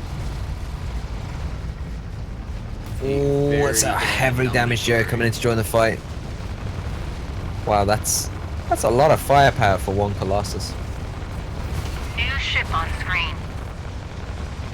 Doing a fantastic job of staying alive, considering I am impressed, I won't lie. it is one of the tankiest ships in the game. But Still- they've kept the pressure on, and subsequently they've opened an FOB. Now all they need is someone to do the FOB dance, and they can keep more than enough pressure on in order to. Is this the FOB dance coming on? more than enough pressure on in order to be able to get back in the game? Is he going for it? Is he? No, he's not. I was thinking Obi might go for the FOB dance then. Bit of sexy back capping. No, Gamma 3 has Apply the run pressure. out. They will hit level 9 before the next Gamma, but I think the next Gamma is going to decide it. Yeah, they needed... What I wanted to see there, I didn't get enough time to finish explaining before they actually went through, to be fair. I wanted to see him go in with the beacon and cause the whole of the enemy team to fall back in on themselves, and then jump back out and cap from behind. And then when the enemy team responded to the FAB opening, go back in and apply more pressure and sort of do that, seize the initiative, because they've been flying well. It's not to say they haven't been flying well for the whole of the event, but they've yet to, at least in this matchup, take the aggressive stance and seize the initiative and apply, like, be the ones applying the pressure. As we've just those last two Gamma fights have been a testament to the fact that how much Joe doesn't feel threatened. He just jumped in behind the whole of the enemy team. And the first time around, obviously, he cost them Gamma. The Arachnosaur cost them Gamma, as they all panic responded to Joe being behind them, which was fair. The second time around, they realised, they composed themselves. We don't need to worry about him. He's well and truly at the bubble. He's either going to have to fly through the team to get to the bubble, or he's going to have to leave and come back. And with a Raven, obviously, you're not wanting to fly through the whole of the enemy team in order to get to the bubble. And Joe knew that. He realised straight away they weren't going to respond to his second attempt at that diving in at the back in Gamma, so he immediately left. But it does mean in this next Gamma, in just over a minute, is he going to try the same thing again? Or has he decided that no, it's not going to work anymore? Because they're drawing the lines now. Nobody's making a push. 1 minute and 8 seconds left till gas. No one's pushing now. This would be the moment that I would like to see somebody do something really crazy and jump their entire team on the back line. I would love to see Arachnosaur jump right in on the back corner of Gamma right there and just completely blow away somebody on Sharknado before they even realize what's happening. Take Joe's little tactics and turn it on himself. Exactly. And they're in the perfect position to do it right now. That's so filthy. I want to see this. Joe turns up on their side of Gamma. He's like, "Hi, boy. Where the hell is everyone?" Yeah. Meanwhile, on Sharknado's side of Gamma, "Hey boys, you got arachnophobia because you're going to after the end of this match." All right. Oh! It's happening! Oh, the calls, the shouts, the shots. Oh, that is so much that. fire. Oh, that poor Oh, that's protector. Shadow Nussey's caught with his. Did you see that 180 spin as he realised what was going on? That beam, all the focus fire. This is what we've been talking about, people. Yes. Oh. Plays Nice. from out of nowhere. Oh, There and we go, Joe's following in beelining. behind, but he's next. He's next on the plate. Oh no, Dire Venom trying to shoot that death ball at Kent, not getting anything out of it. Sharknado have composed themselves though. They're not going to get the Gamma, but I think Joe is gonna go down. it's not. Oh, Obi's down. Yeah, they've composed themselves enough to at least semi-respond to it and get some picks in return. Wow. Huggy is next though. There we I can't see go. Huggy making it out here alive. No, there goes Huggy. Yeah. Coach already knows what's on the table. He's going. Dire Venom following him. And that's I it. suppose we should make our way through to the enemy home base. That's the game right there. I don't know. To be fair, I don't know if it's over. It's 2v4 with equal levels and Gamma 3. It's entirely possible for them to mess this up. Yeah. However, it would be very impressive for them to Kim pull is that out in the off. open here, and he is taking a lot of damage. Yeah, all by himself. That is certainly one They of need the that first Raven. steps. Yeah, if they intend to try and keep this, because if they intend to, it's going to be close. If that Raven can get in, and if they can get that melt on Kim, maybe they can stabilize, but there's not much time to get it. 85. Another beam. 91. They need to take out 4, that. 5, 6, 7, 8. There it is. Game! Oh! Oh! Wow!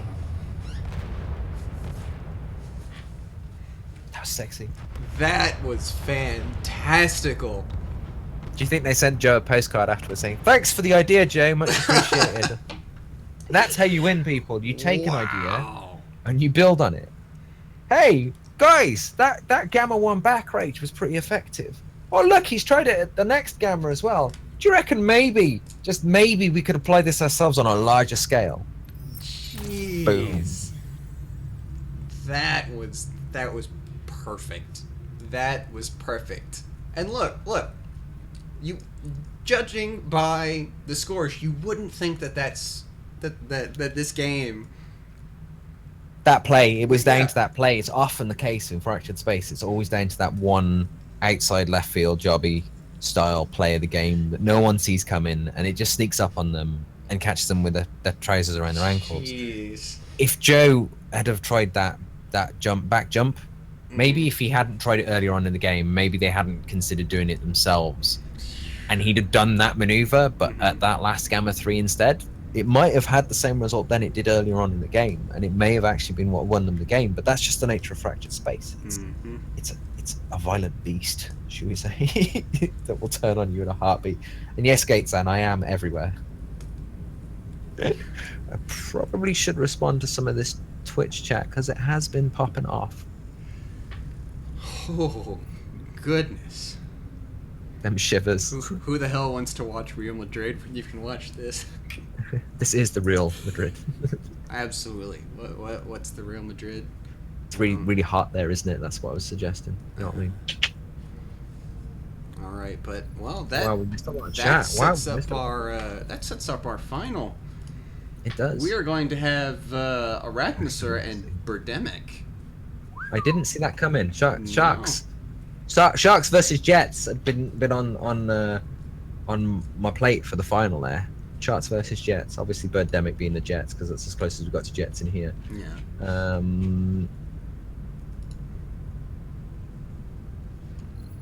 Goodness. Means that you can play most ships. Yeah, Kent has nailed it. But no, I know what Infinity means as well. He's pretty much devout to only a couple of ships, to be fair. Wow. Maybe have next time I have an expanding ban list, so each round a ship is added to the ban list. Axel, you're pushing the boundaries, aren't you? Played from the previous round. That does sound interesting. Shadow is one of the best protected pilots I've seen, Kent. That's a compliment and a half coming from Kent there. Mm-hmm.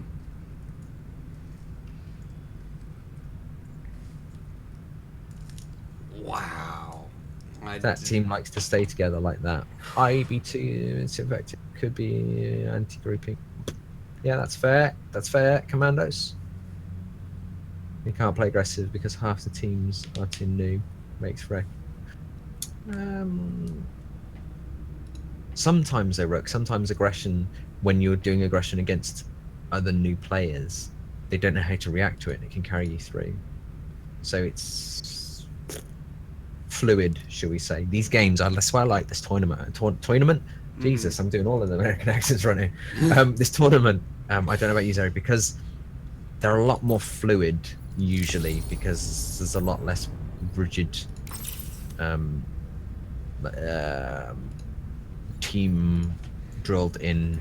Yeah, you don't routine. You don't get the all right team. It's time to. You get a bunch of people that, if they mesh together well, you get really interesting games. And yeah, luckily, that seems to be exactly what we get with the vast majority of these teams. I mean, obviously there's several games that we weren't able to view, but you know, always makes me sad. Yeah. Though if anybody's got footage for those games with split audio, I'd be happy to go through them afterwards with Xerid and see if we can possibly look at some of commentary over the top as a sort of retrospective thing. That would certainly be a project I would be willing to participate in. Yeah, sounds like a lot of fun. Black Lion, how you doing, mate? Welcome, buddy. Tournament's going well. It's really close through the most part, to be fair. Really close. Rip, close. 13 GU4 PO13. I can only presume you're some sort of AI. Welcome to the fleet. Welcome. 5 minutes give them some breathing time. Oh yeah, Yeah. I would imagine the entirety of Arachnosaur is How do has they the get this? shakes. How do they get this luxury time break and we don't? We have to slave our way through. How is this fair? Well, we're Working hard, Xerid. That's what we're doing. We're professionals. working hard. Professionals, quote unquote. Why is it not facing them? Tourny over. No, we still have one. Well, I mean, you're gonna hear this 2 minutes from now, but we've still got one more game. One more game in which the required ship is the Raider. Skin was it Ken that you were after? Snooze the levy. That's not you guys. I'm going home.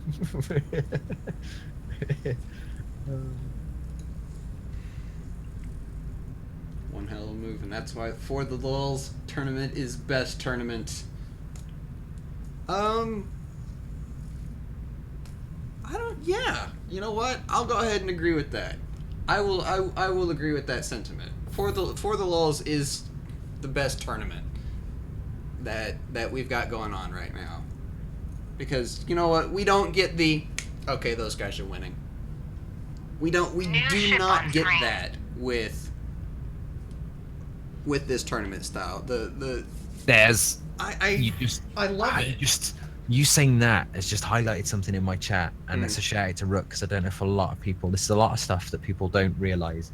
It's newer players to Fractured Space and not focused in team oriented play, and this is the only sort of things that you'll notice from veteran players who work in organized teams, and Rook's highlighted right there is the fact that pre that final push they were started to turn pre-jump, and they were declaring what their actions were going to be to any team player on the opposite team that was paying attention.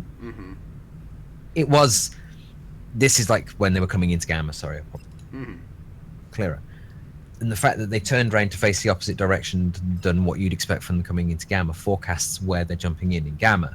Now, telegraphing it like that, if you've got an organized team that works together, they could have called it out sooner. Now, I don't know if maybe they did recognize it or not, or did see it, because I couldn't see, because we can't cover all of the angles, unfortunately. But it's something like that that does deserve recognition, because that obviously demonstrates a player that's been around for quite a while and knows how to read the scene. Fame enjoyed the plays. I mean, that was a fantastic game. I mean, okay, that was a fantastic finish to a very confusing game. Let me be more clear. That was such a fuzzy match up until the last 60 seconds. It was just that back jump in Gamma was so unbelievably decisive, and that Kim staying alive. It was Kim staying alive that guaranteed the closeout. Then if they'd have picked that Kim pick, I think that would have bought them enough time, and then the next Gamma would have been a straight punch up, because everybody would have been very much aware of anybody trying to be tricksy, and no one would have done it, and it would have just been a straight punch up. They practiced the Gamma 3 back jump last night. Oh, did they? Practicing coordinated His hands are shaking. coordinated jumps. I promise that my mouth and my brain can, on occasion, cooperate. We have been talking for about what, 3 hours? We've been 3.5 hours. Yeah, so? we've been talking for quite a while, and this is the middle of the night for me. My Red Bull has run out, which is why you hear a whole lot of yeah. We'll carry him. We'll carry Xerid through on this one last match. Or is it a best of 3 in the final? I'm not sure actually. I think it's only one, isn't it? Yeah, I think bucket. it's pretty sure it's only double one. elimination. So whoever loses this has lost 2. Well, welcome to the fleet, Jason Durking. That is a hell of a name. What a hell of a name. And Hikon Miko. I've just butchered that. I am exceptionally sorry. I apologize profusely. But welcome. Pull up a seat. If 78 was here, I'd make him get out the spare sofas and open the windows, but he's a lazy tomato and I don't know where he is. I think that's Hiko Nico Miko. Thank you kindly, Xerid. Much appreciated. I might record. You say it again. Can you say it 10 times? That's a shut-in cat priestess, I think. Not a clue. My My inner weeb is showing.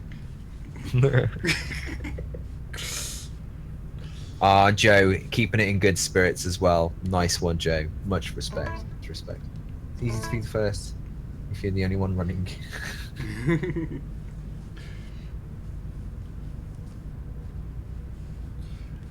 Alrighty. Kill all raiders. Alrighty, so with raiders. You know what? With raiders. Obi's just pointed out, Hmm. with you saying before and the way you responded to it, with like this tournament being the best tournament at the moment and everything, and I agree. Mhm. But Obi just pointed out is the fact that the RNG nature of the way Axe has selected teams has actually provided more balance than the average like actual pug match. Because these games Yeah. have been exceptionally balanced. Even that first game where it was a bit that 2-level lead and it led to the victory, those teams have come back and faced off against each other and still, you know, it was a different outcome this time. So yeah, it's pretty epic. More comments over here. Sorry, I'm pretty sure that the inability of players to pay attention to the Leviathan causing a lot of deaths to the beam will lead to a levy nerf. It wouldn't surprise me if a levy nerf is indeed on the table. Drees, to be fair, my friend. Yeah, Levy is a very, But- very powerful ship. If it gets nerfed, I don't think it's fair though, because it's not the levy's fault that people sit in front of it. That's like saying Yeah. Reaper Scythe and cannons need to be nerfed. It's like, well, no, they only fire forward. Sit behind it. It's as simple as that. Sit behind it or be in a heavy, which largely won't care about it. Yeah. Oh. You know, come to think of it, I think overall balance in Fractured Space is pretty good compared to a lot of other MOBAs. Yes, You I agree. don't to qualifier at the higher MMR brackets where we happen to sit. There isn't really a, oh god, they've got that ship, we don't even need to try. Yeah, there are ships that are particularly New annoying, ship on screen. especially when like major balance changes come through, because sometimes things just go "Wah!" But That's what's nice about these tournaments, because we as players, when we host these and community-based tournaments like this, we have the power of controlling ships if they need removing. One last thing though before we go into this match, and acknowledge in chat just before we go into game mode, Willis has said he's going to try and get in on the next tournament. Which would be yes, pretty sick indeed. I know. Certainly, anytime a For the Lulz pops up, if I'm not casting, I'll be taking part, provided I'm able Yeah, to get great. the time. Conquest mode. Alrighty. Also, yes, this is the final. So there is only No, one no, game. I think it's only the final if Birdemic win. No, it is not. Right there from It's a Exagoras in rack- your chat. No, it is Arachnosaurus not win. best of 3. If Arachnosaurus wins, We have a final. oh wait, Thus Birdemic, well, thus far Birdemic has not lost its wishes in yours. That's the way I'm winning. wait a second. Yeah, no, because that's how loser brackets work with Oh, basically yeah, the winner okay. comes in with 1 point ahead. So Okay, yeah, because Birdemic hasn't lost. You are correct. I thought so. I swear I can math. I mean, I know I'm technically an art major, which means I'm not supposed to be good with numbers. If you combine those two, you can pay. Oh, clearly I have missed my calling in life. But That's what I do in my spare alright. time. Because YouTube's just for fun. That's how I make my money. Is paying by numbers. Alrighty. Wow! A Destroyer Yeah, look at that Leviathan. What? Colossus I'm- Leviathan. Wow. I'm a bit shocked is probably the best phrase as to why both teams don't have a Pioneer and a Colossus. This is what I was thinking beforehand, but I didn't want to say anything to chat. Why are you not both fielding Colossus and Pioneer when you know the enemy team's fielding a raid? Shield! I'll give you a shield as I flak and or detonate charges around it. Yeah. Ha! This is what I think of your shield. But no, it's like Levy Beam. No. Nuke off the Scepter. No. Yeah, Destroyer I'm not- Shells. I- No. I'm really confused by the levy, just period, because in my experience, and not Ignore the cheeky stuff that we did previously where it was 2v1. 1v1, Raider versus Levy, I never feel like I have a problem as the Raider. I feel like as a Raider, if I come up against a Leviathan and nobody interrupts us, I am having that Leviathan. Period, the end, full stop. Because if I don't want to get beamed, I'm not going to get beamed. I'm not going to get magma lanced. I will have to deal with fighters, and I will dodge or abuse the fact that its turrets don't have true 360. It's got that little hole in the top and the bottom that turrets have to traverse around. I will take advantage of that, and I will kill that Leviathan. So the Levy picks confuse me just so much. And now that I'm looking at it, the only difference in these two teams is a Colossus and a Destroyer. Which oh goodness, great. Wow. I'm just... Is there something we're not seeing? Yeah. I don't know. I would really, I would really like to see. I would really like to be able to view the crews and the loadouts and the implants. Not the loadouts, the implants and the crews that the captains choose, because I can give a lot of... There are certain ships that you can play very different ways. For example, a raider. You can play like a harass raider that focuses on doing damage. Or you can go with a speed raider that just literally focuses on nothing but capping. And without knowing which raiders or raider types we're facing off against, then you don't really know what to expect out of them. Yeah. Geiger skin for the win. I'm going to take a look at Zoeth. Zoeth is an impressive pilot. So I'm going to see what cheeky shenanigans he gets himself up to. Not that Clippy obviously isn't. I can see some cheekiness coming out of Zoeth, because that's what he does. Definitely rocking that Akula skin. Most... Is he going for a flank push, you reckon? Do you think he's going to skip this mid-mine and go straight for that furthest mine? I don't know. I really don't know. Let me see. No, he's hanging back. What's he waiting for?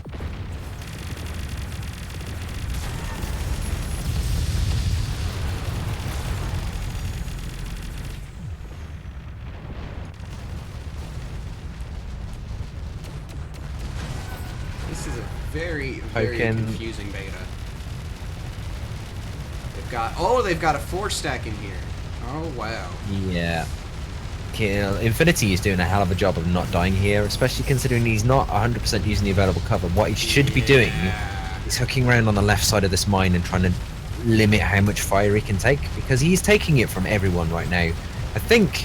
Did Kenobi fire right then? Yeah, even Kenobi's getting in on the action right now. He's like, yeah, okay then. I'll shoot you, mate. I got no problem with that. Just that hyper-aggressiveness from Infinity right there. KFC to the face. KFC. Friendly chicken fire. I mean, I'm impressed because they ended up killing him, but they didn't take that mine until he died. Yeah, it wasn't. Was it because they were? It wasn't because they were scared. Were they just focused on him? I'd have been tempted if I was Senorita to just drive past him and then maybe just 180 turn and keep reversing further down the lane, but keeping my shot on Infinity to drop him. So, for those viewing the stream right now, Senorita came in from this direction and Infinity sat here. Park here and just sort of do this and just reverse. So he'd keep the beam on him, hit him with the beam, boom. I'm already basically at first mine.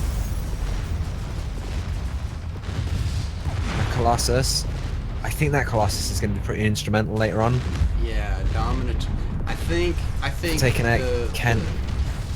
The interaction between the Destroyer and the Colossus is really what's going to make not necessarily the game, but certainly Gammas. Certainly Gammas. Just because they're gonna the amount of DPS that Destroyer can put out. Well, I think it's put Senorita and Kim in an awfully difficult spot, because do they focus down Infinity and get him out of the way because of his beam and that burst of damage, that massive burst of damage? Speaking of, Senorita's jumping under fire. Is he going to make it? I'm not entirely sure yet. It's close. Or do they worry about the potential damage coming out of JL mode and try and get rid of that destroyer straight up, but then suffer the consequence of that intermittent burst damage coming through from infinity? It's a bit of a tough choice, I think. Oh my. Jelmo. Hope he's first in. Apologies for any of the contestants, players, people taking part who will do watch this retrospectively if I am butchering any of your IGNs. Sorry about that. Send formal written complaints to Xerid. What's your email address again? BrianWilliams@cbs.com.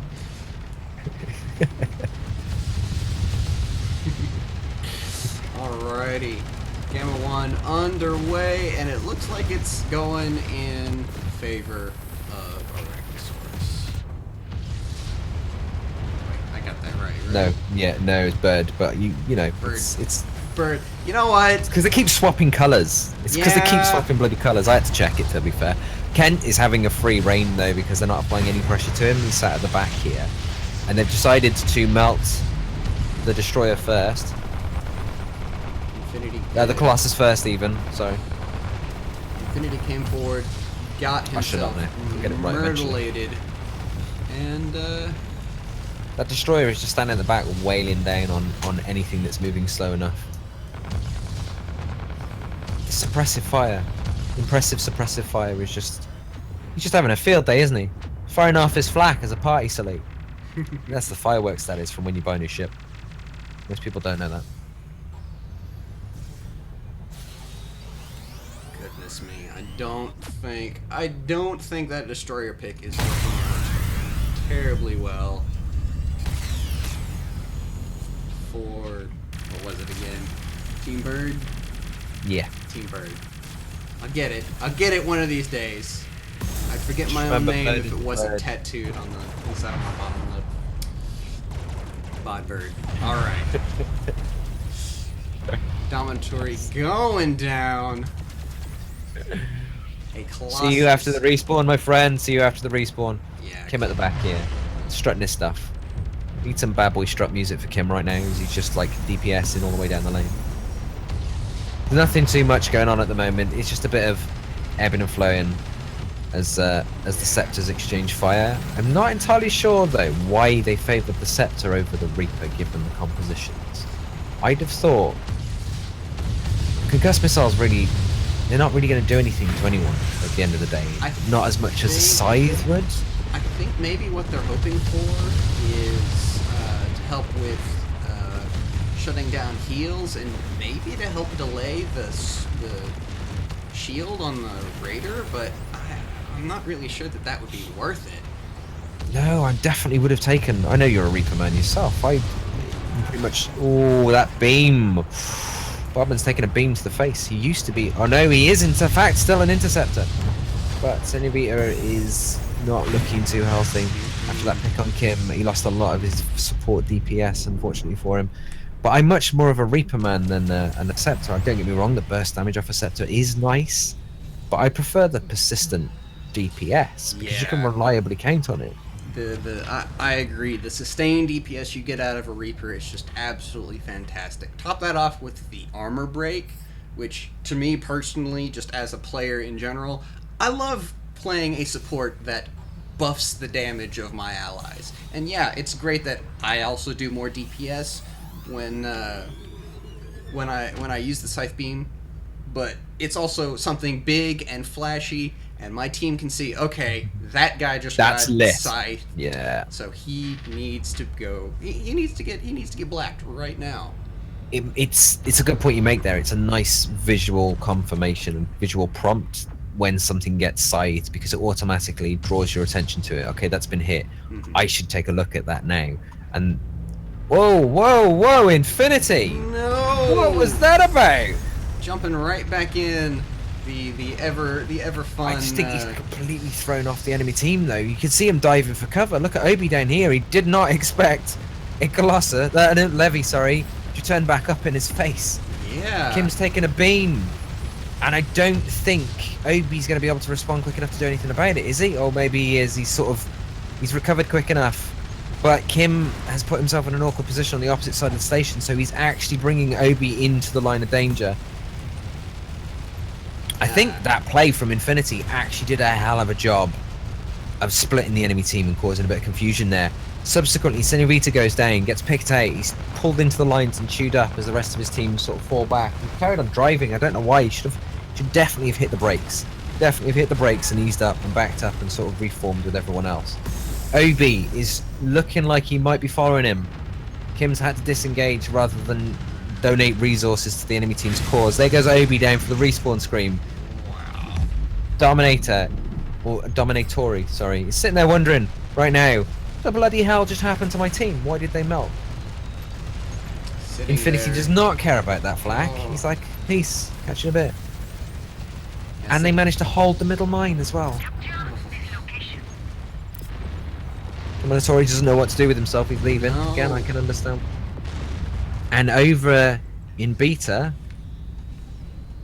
our cooler raider has decided to get himself a cooler mid-mine. That's what we need. We need mine skins. Clearly, that is the next step in monetization for Imagine. fractured space. Can I please get a skin that makes my hunter look like a freighter? Online in 60 seconds. Just fly around on the same route as the other freighters. Nothing to see here. Nothing to see. I'm just a freighter. Nothing to see here. So, no. What we need Mirage is freighters. one, to pay attention to Gamma, but two. Yeah, that's fair. I won't lie with that. We get Why so the much fight till joy we kick it off? from running into freighters. We need weaponized freighters that do damage when they run into us. I've said this the other day. It would be pretty cool if freighters did like explosion damage when they went up. It would make sense. It would make sense. Make you think about it a little bit. Yeah, it'd be epic. Wouldn't be parking my my ghost in front of a sure letting freighters run into me.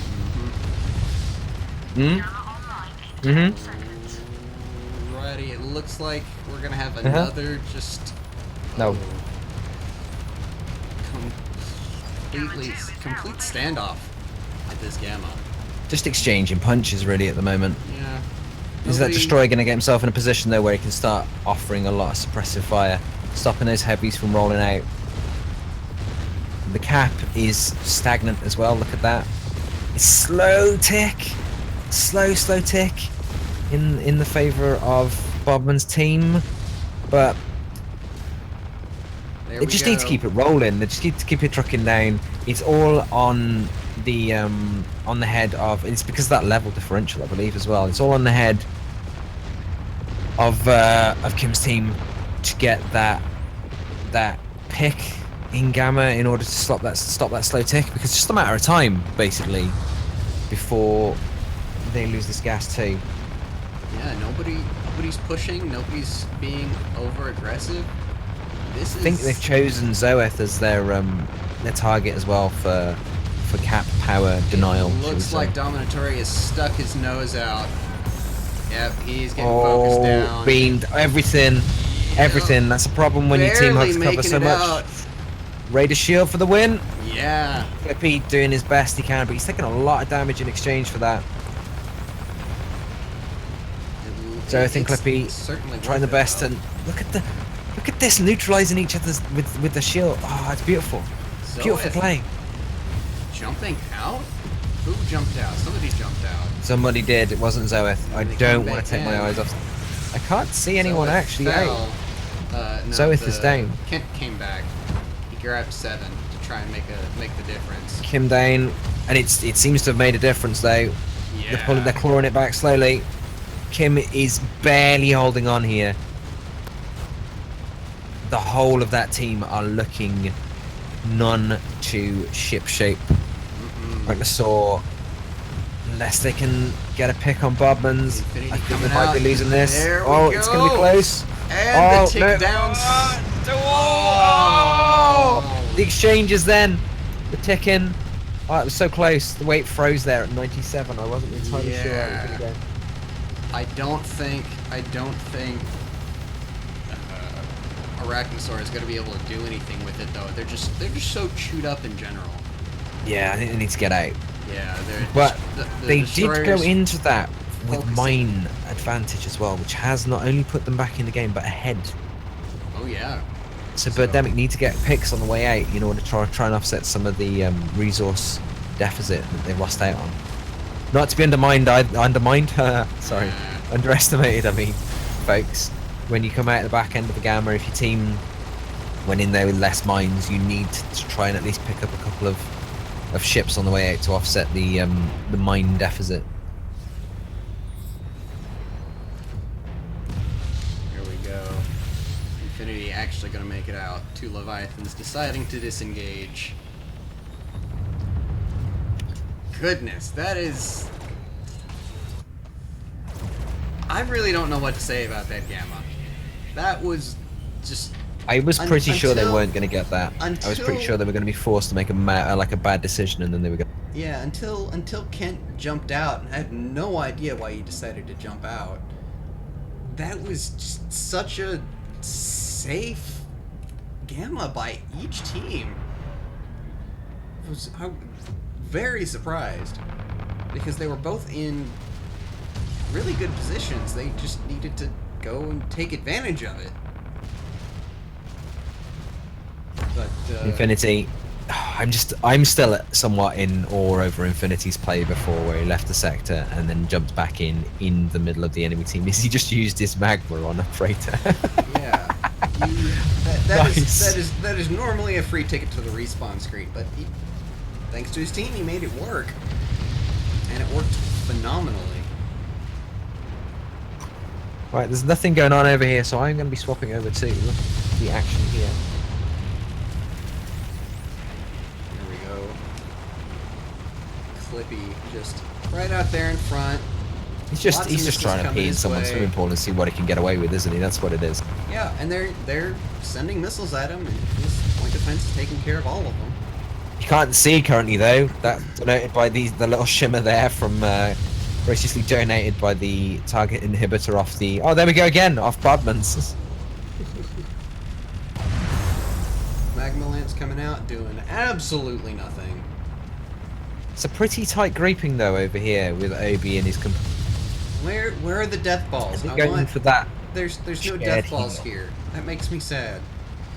I think this is pretty much the only match we haven't seen death balls in so far, isn't it? Yeah. Just Yeah, goes to there's show that you remove the death happiness balls, cover. everything gets boring. Well, not boring, but There's not as many fireworks. Let's put it that way. See, I'm not entirely sure what Bodman's is trying to achieve over here. Is he just trying to keep pressure on this rock to make sure they don't push out? But then they're not looking to push out.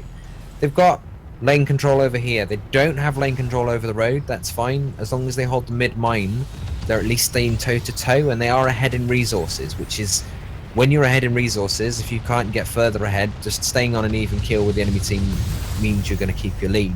So they're on course to be first to level 9. What should probably be happening is Bird should be considering sending someone over to the other lane and applying some pressure maybe and causing the enemy team to fold out. Possibly Zoeth should have devoted to send him on a one-way mission over to Beta 2 and see if he could get it. Oh! no, That Vita. pick! No, you don't jump. That's in just front opened this of- lane up as well. Yeah, you don't. They jump need in to front of get out. Infinity. They really need to get out for pre-Gamma. It's Gamma 3. They can't afford to be late to this party. He either needs to grab cover and jump, or just jump and die, but he needs to get on or out of here now. Do it, my friend. Jump. Just jump. You're not going to make it. Just jump. Just jump and be there for Gamma 3. You can do it. I've got faith in you. Jump. Just do it. Good man. I'll see you on the other side. Bobman's picking up another one. Oh no. Jail mode. Bobman's returning for some heals. Looking all swanky in that sexy interceptor skin.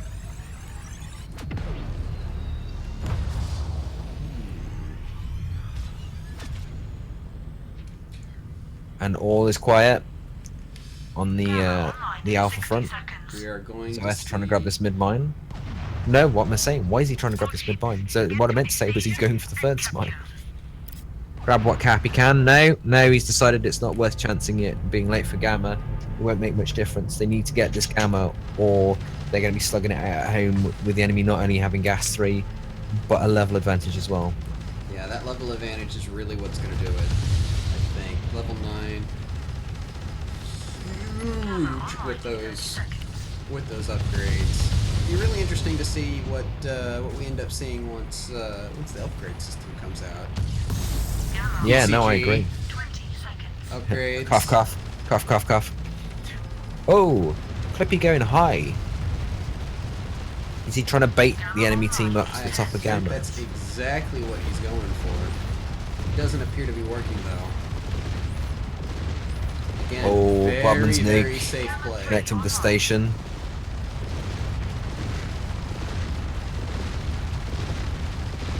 And the very slow tick towards Arachnosaurus. Yeah, this time Arachnosaurus has got the tick on, forcing Birdemic to make the push, make the play. That one level. But the tick is much quicker this time. Huge difference.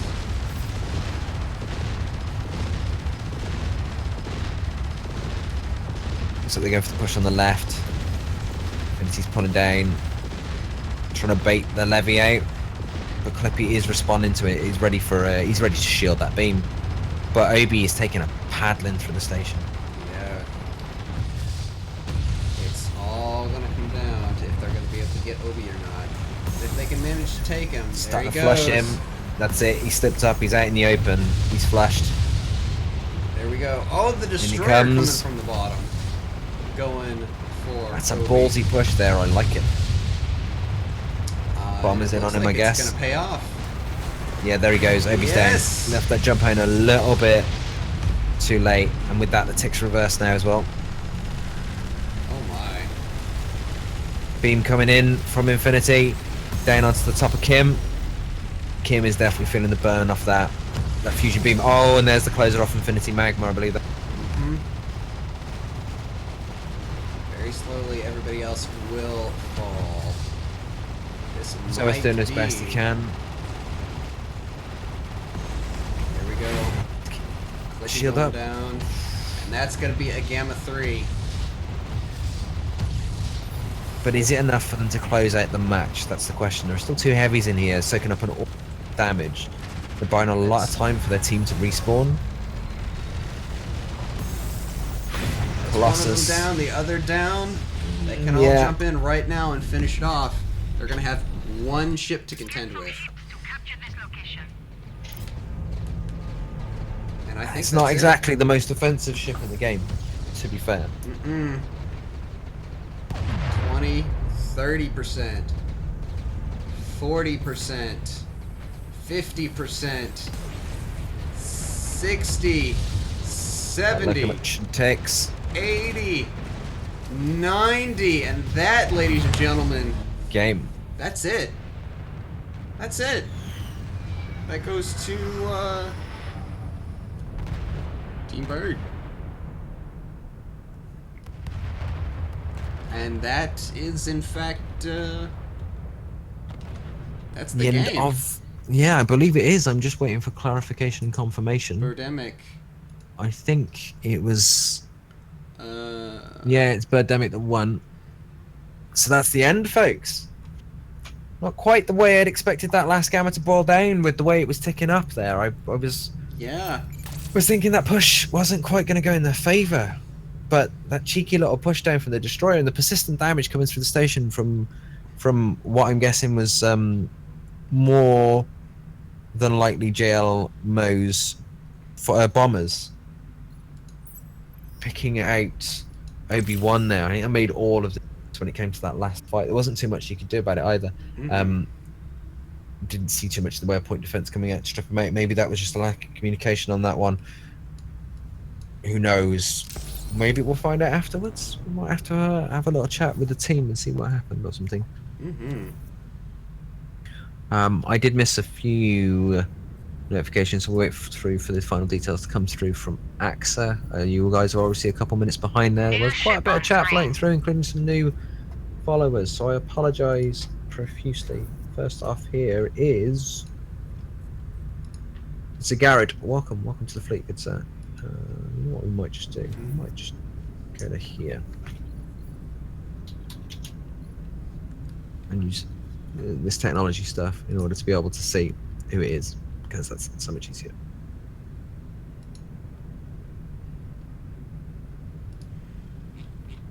Goodness.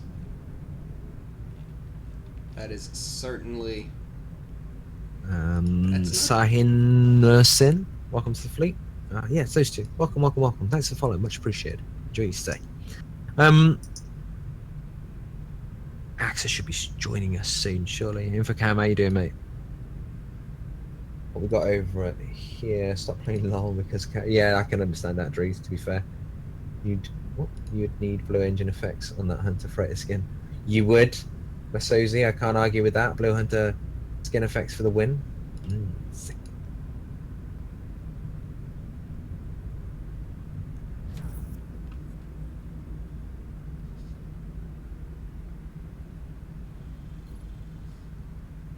Oops, wrong ship. I bet those winners are feeling pretty stoked right now. I would imagine so.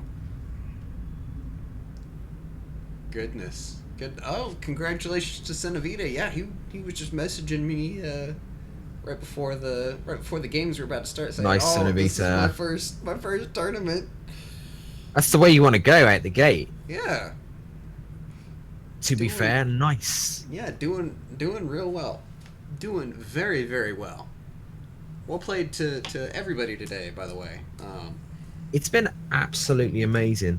I'm just checking through the comments, as I said, just to make sure we haven't missed anything that anybody is interestingly pointed out. Mm-hmm. Yeah, no, it all looks... That's good shout on that clip there, Rook. Thank you kindly. Colossus with the Destroyer instead of that Levy would be better comp. Maybe. I don't know. Beauty of hindsight, though, I suppose. So, yeah. Mm-hmm. And Rook was right. Don't call on the Destroyer pick yet. The heavy pilots on the other team may make a mistake, and it did open it up for him, to be fair. Yep. There's a lot of melting in that match. Yeah. Very, very easy to ignore a Destroyer, much to everybody's regret when they realize, oh yeah, okay, maybe that guy isn't the best, but you know what? That doesn't stop him from doing 7,000 million DPS. If you sit still long enough, I am going to shoot you in the face. That's basically what's going on there. Yeah. Very, very impressed. And it was him at the end as well, that clincher, the way he swung down underneath for coming up underneath the enemy team, and he went down rather than up, because obviously everybody knows destroyers shoot better up than down, so it was a smart call of him to go down rather than over the top. But it does look like that is most definitely the finish. Just like to say thanks to AXA obviously for arranging this, thanks to all of those pilots that have turned out to fly the ships to provide the entertainment we've had this afternoon and this evening. Thank you to you folks at home watching here, because well, this wouldn't work without you, frankly. We'd just be talking to an empty room and people would just think we're already crazier than we are. Yeah, I mean, and we'd still do it. It's tons of fun. Yeah, but we wouldn't. Yeah, it's fair. And especially thanks to you, Xerid, for the co-pilot and the piloting. Oh, thank you for carrying me this evening. I can. We just lovingly embrace each other all the way to the pub. Yes. It's fine. Yes. So then, yeah, it's over. It's over. It's over. Yes, Fame and Fortune. I know you'll be hearing this 2 minutes from now, but yeah, it's over. It is over. Congratulations. It is over. To the winners. I thought Which is Axel would swing everybody. by. We should poke him and get him to come and say something. Maybe. I'm gonna send him a little message. Okay. Oof. Oof.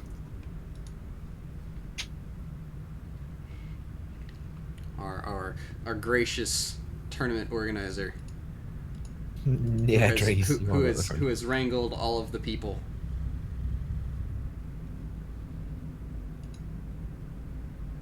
Oh, are they out in We're all in general. Everyone's up in general. Okay, let's jump in general, shall we? Yeah. That was awesome. Yeah, totally fine. Yeah, GG's. Apologies, Kent. I didn't see you all up in general. Oh, okay. Yeah. I was just talking about being rude. No, I could only see what looked like half a team. I didn't scroll up a little bit and see. Folks, Classic Kaika. it's been. I'll give you classic Kaika. What, losing? Folks, it's been providing all of the entertainment along with Xerid. I think we're fine. It was what the words you were after were there. But folks, it's been amazing. Epic games. Thanks for covering it, guys. I can't wait to watch it tomorrow and see what you guys said. Yeah, this has been fun. The Lolz tourneys are always very good. Yeah, they're like the best tourneys. I mean, just compare this to the, as I said It's last like- time, to the shit it's- that was the All-Stars. It's non-competitive competitive. Like it's Yeah, Casual competitive. Like it's like like RNG competitive. It's so fun. It's a really great thing. it's fun. Yeah. More fun than actual matchmaking. Well, that's Yo, that's for damn I swear, Matchmaking. guys, matches were much more balanced today than they are in Matchmaker. Yeah, those Yep. Those last two Apart from matches were our easily the first most one. balanced I had since the last tourney. It's Yeah. insane. So what Our you're level- saying our- is And let them that know that we have a new way to matchmake. Just random. Yeah, Hexagors are in charge of 100% matchmaking. random. Oh, I'd God. like to say that our fucking 350 MMR player was better than most of the bracket 3 people we got in 3v3s. Oh. Casual PvP. We did notice and comment on his performance. To be fair. Yeah. Smurf confirm? I'm just kidding. Yeah, not MG Smurf. Where's my dib at? Axel chats after some closing words for you before we go. Oh, sure. I'm just composing the email to KP. He's a scrub. Yo. So, Axe, remember to add your own name just to see if It gives you the prize as well. Put all of our names. Yeah. Yeah. yeah, and you know, Guys, everybody, applause for Axa for organizing this once again. Nice job. Thank you. It but it wouldn't be a tournament without you guys, so I'll clap for you. That was a sad Give yourselves a hand, guys. Beautiful. I already have 2 of them. Are you sure that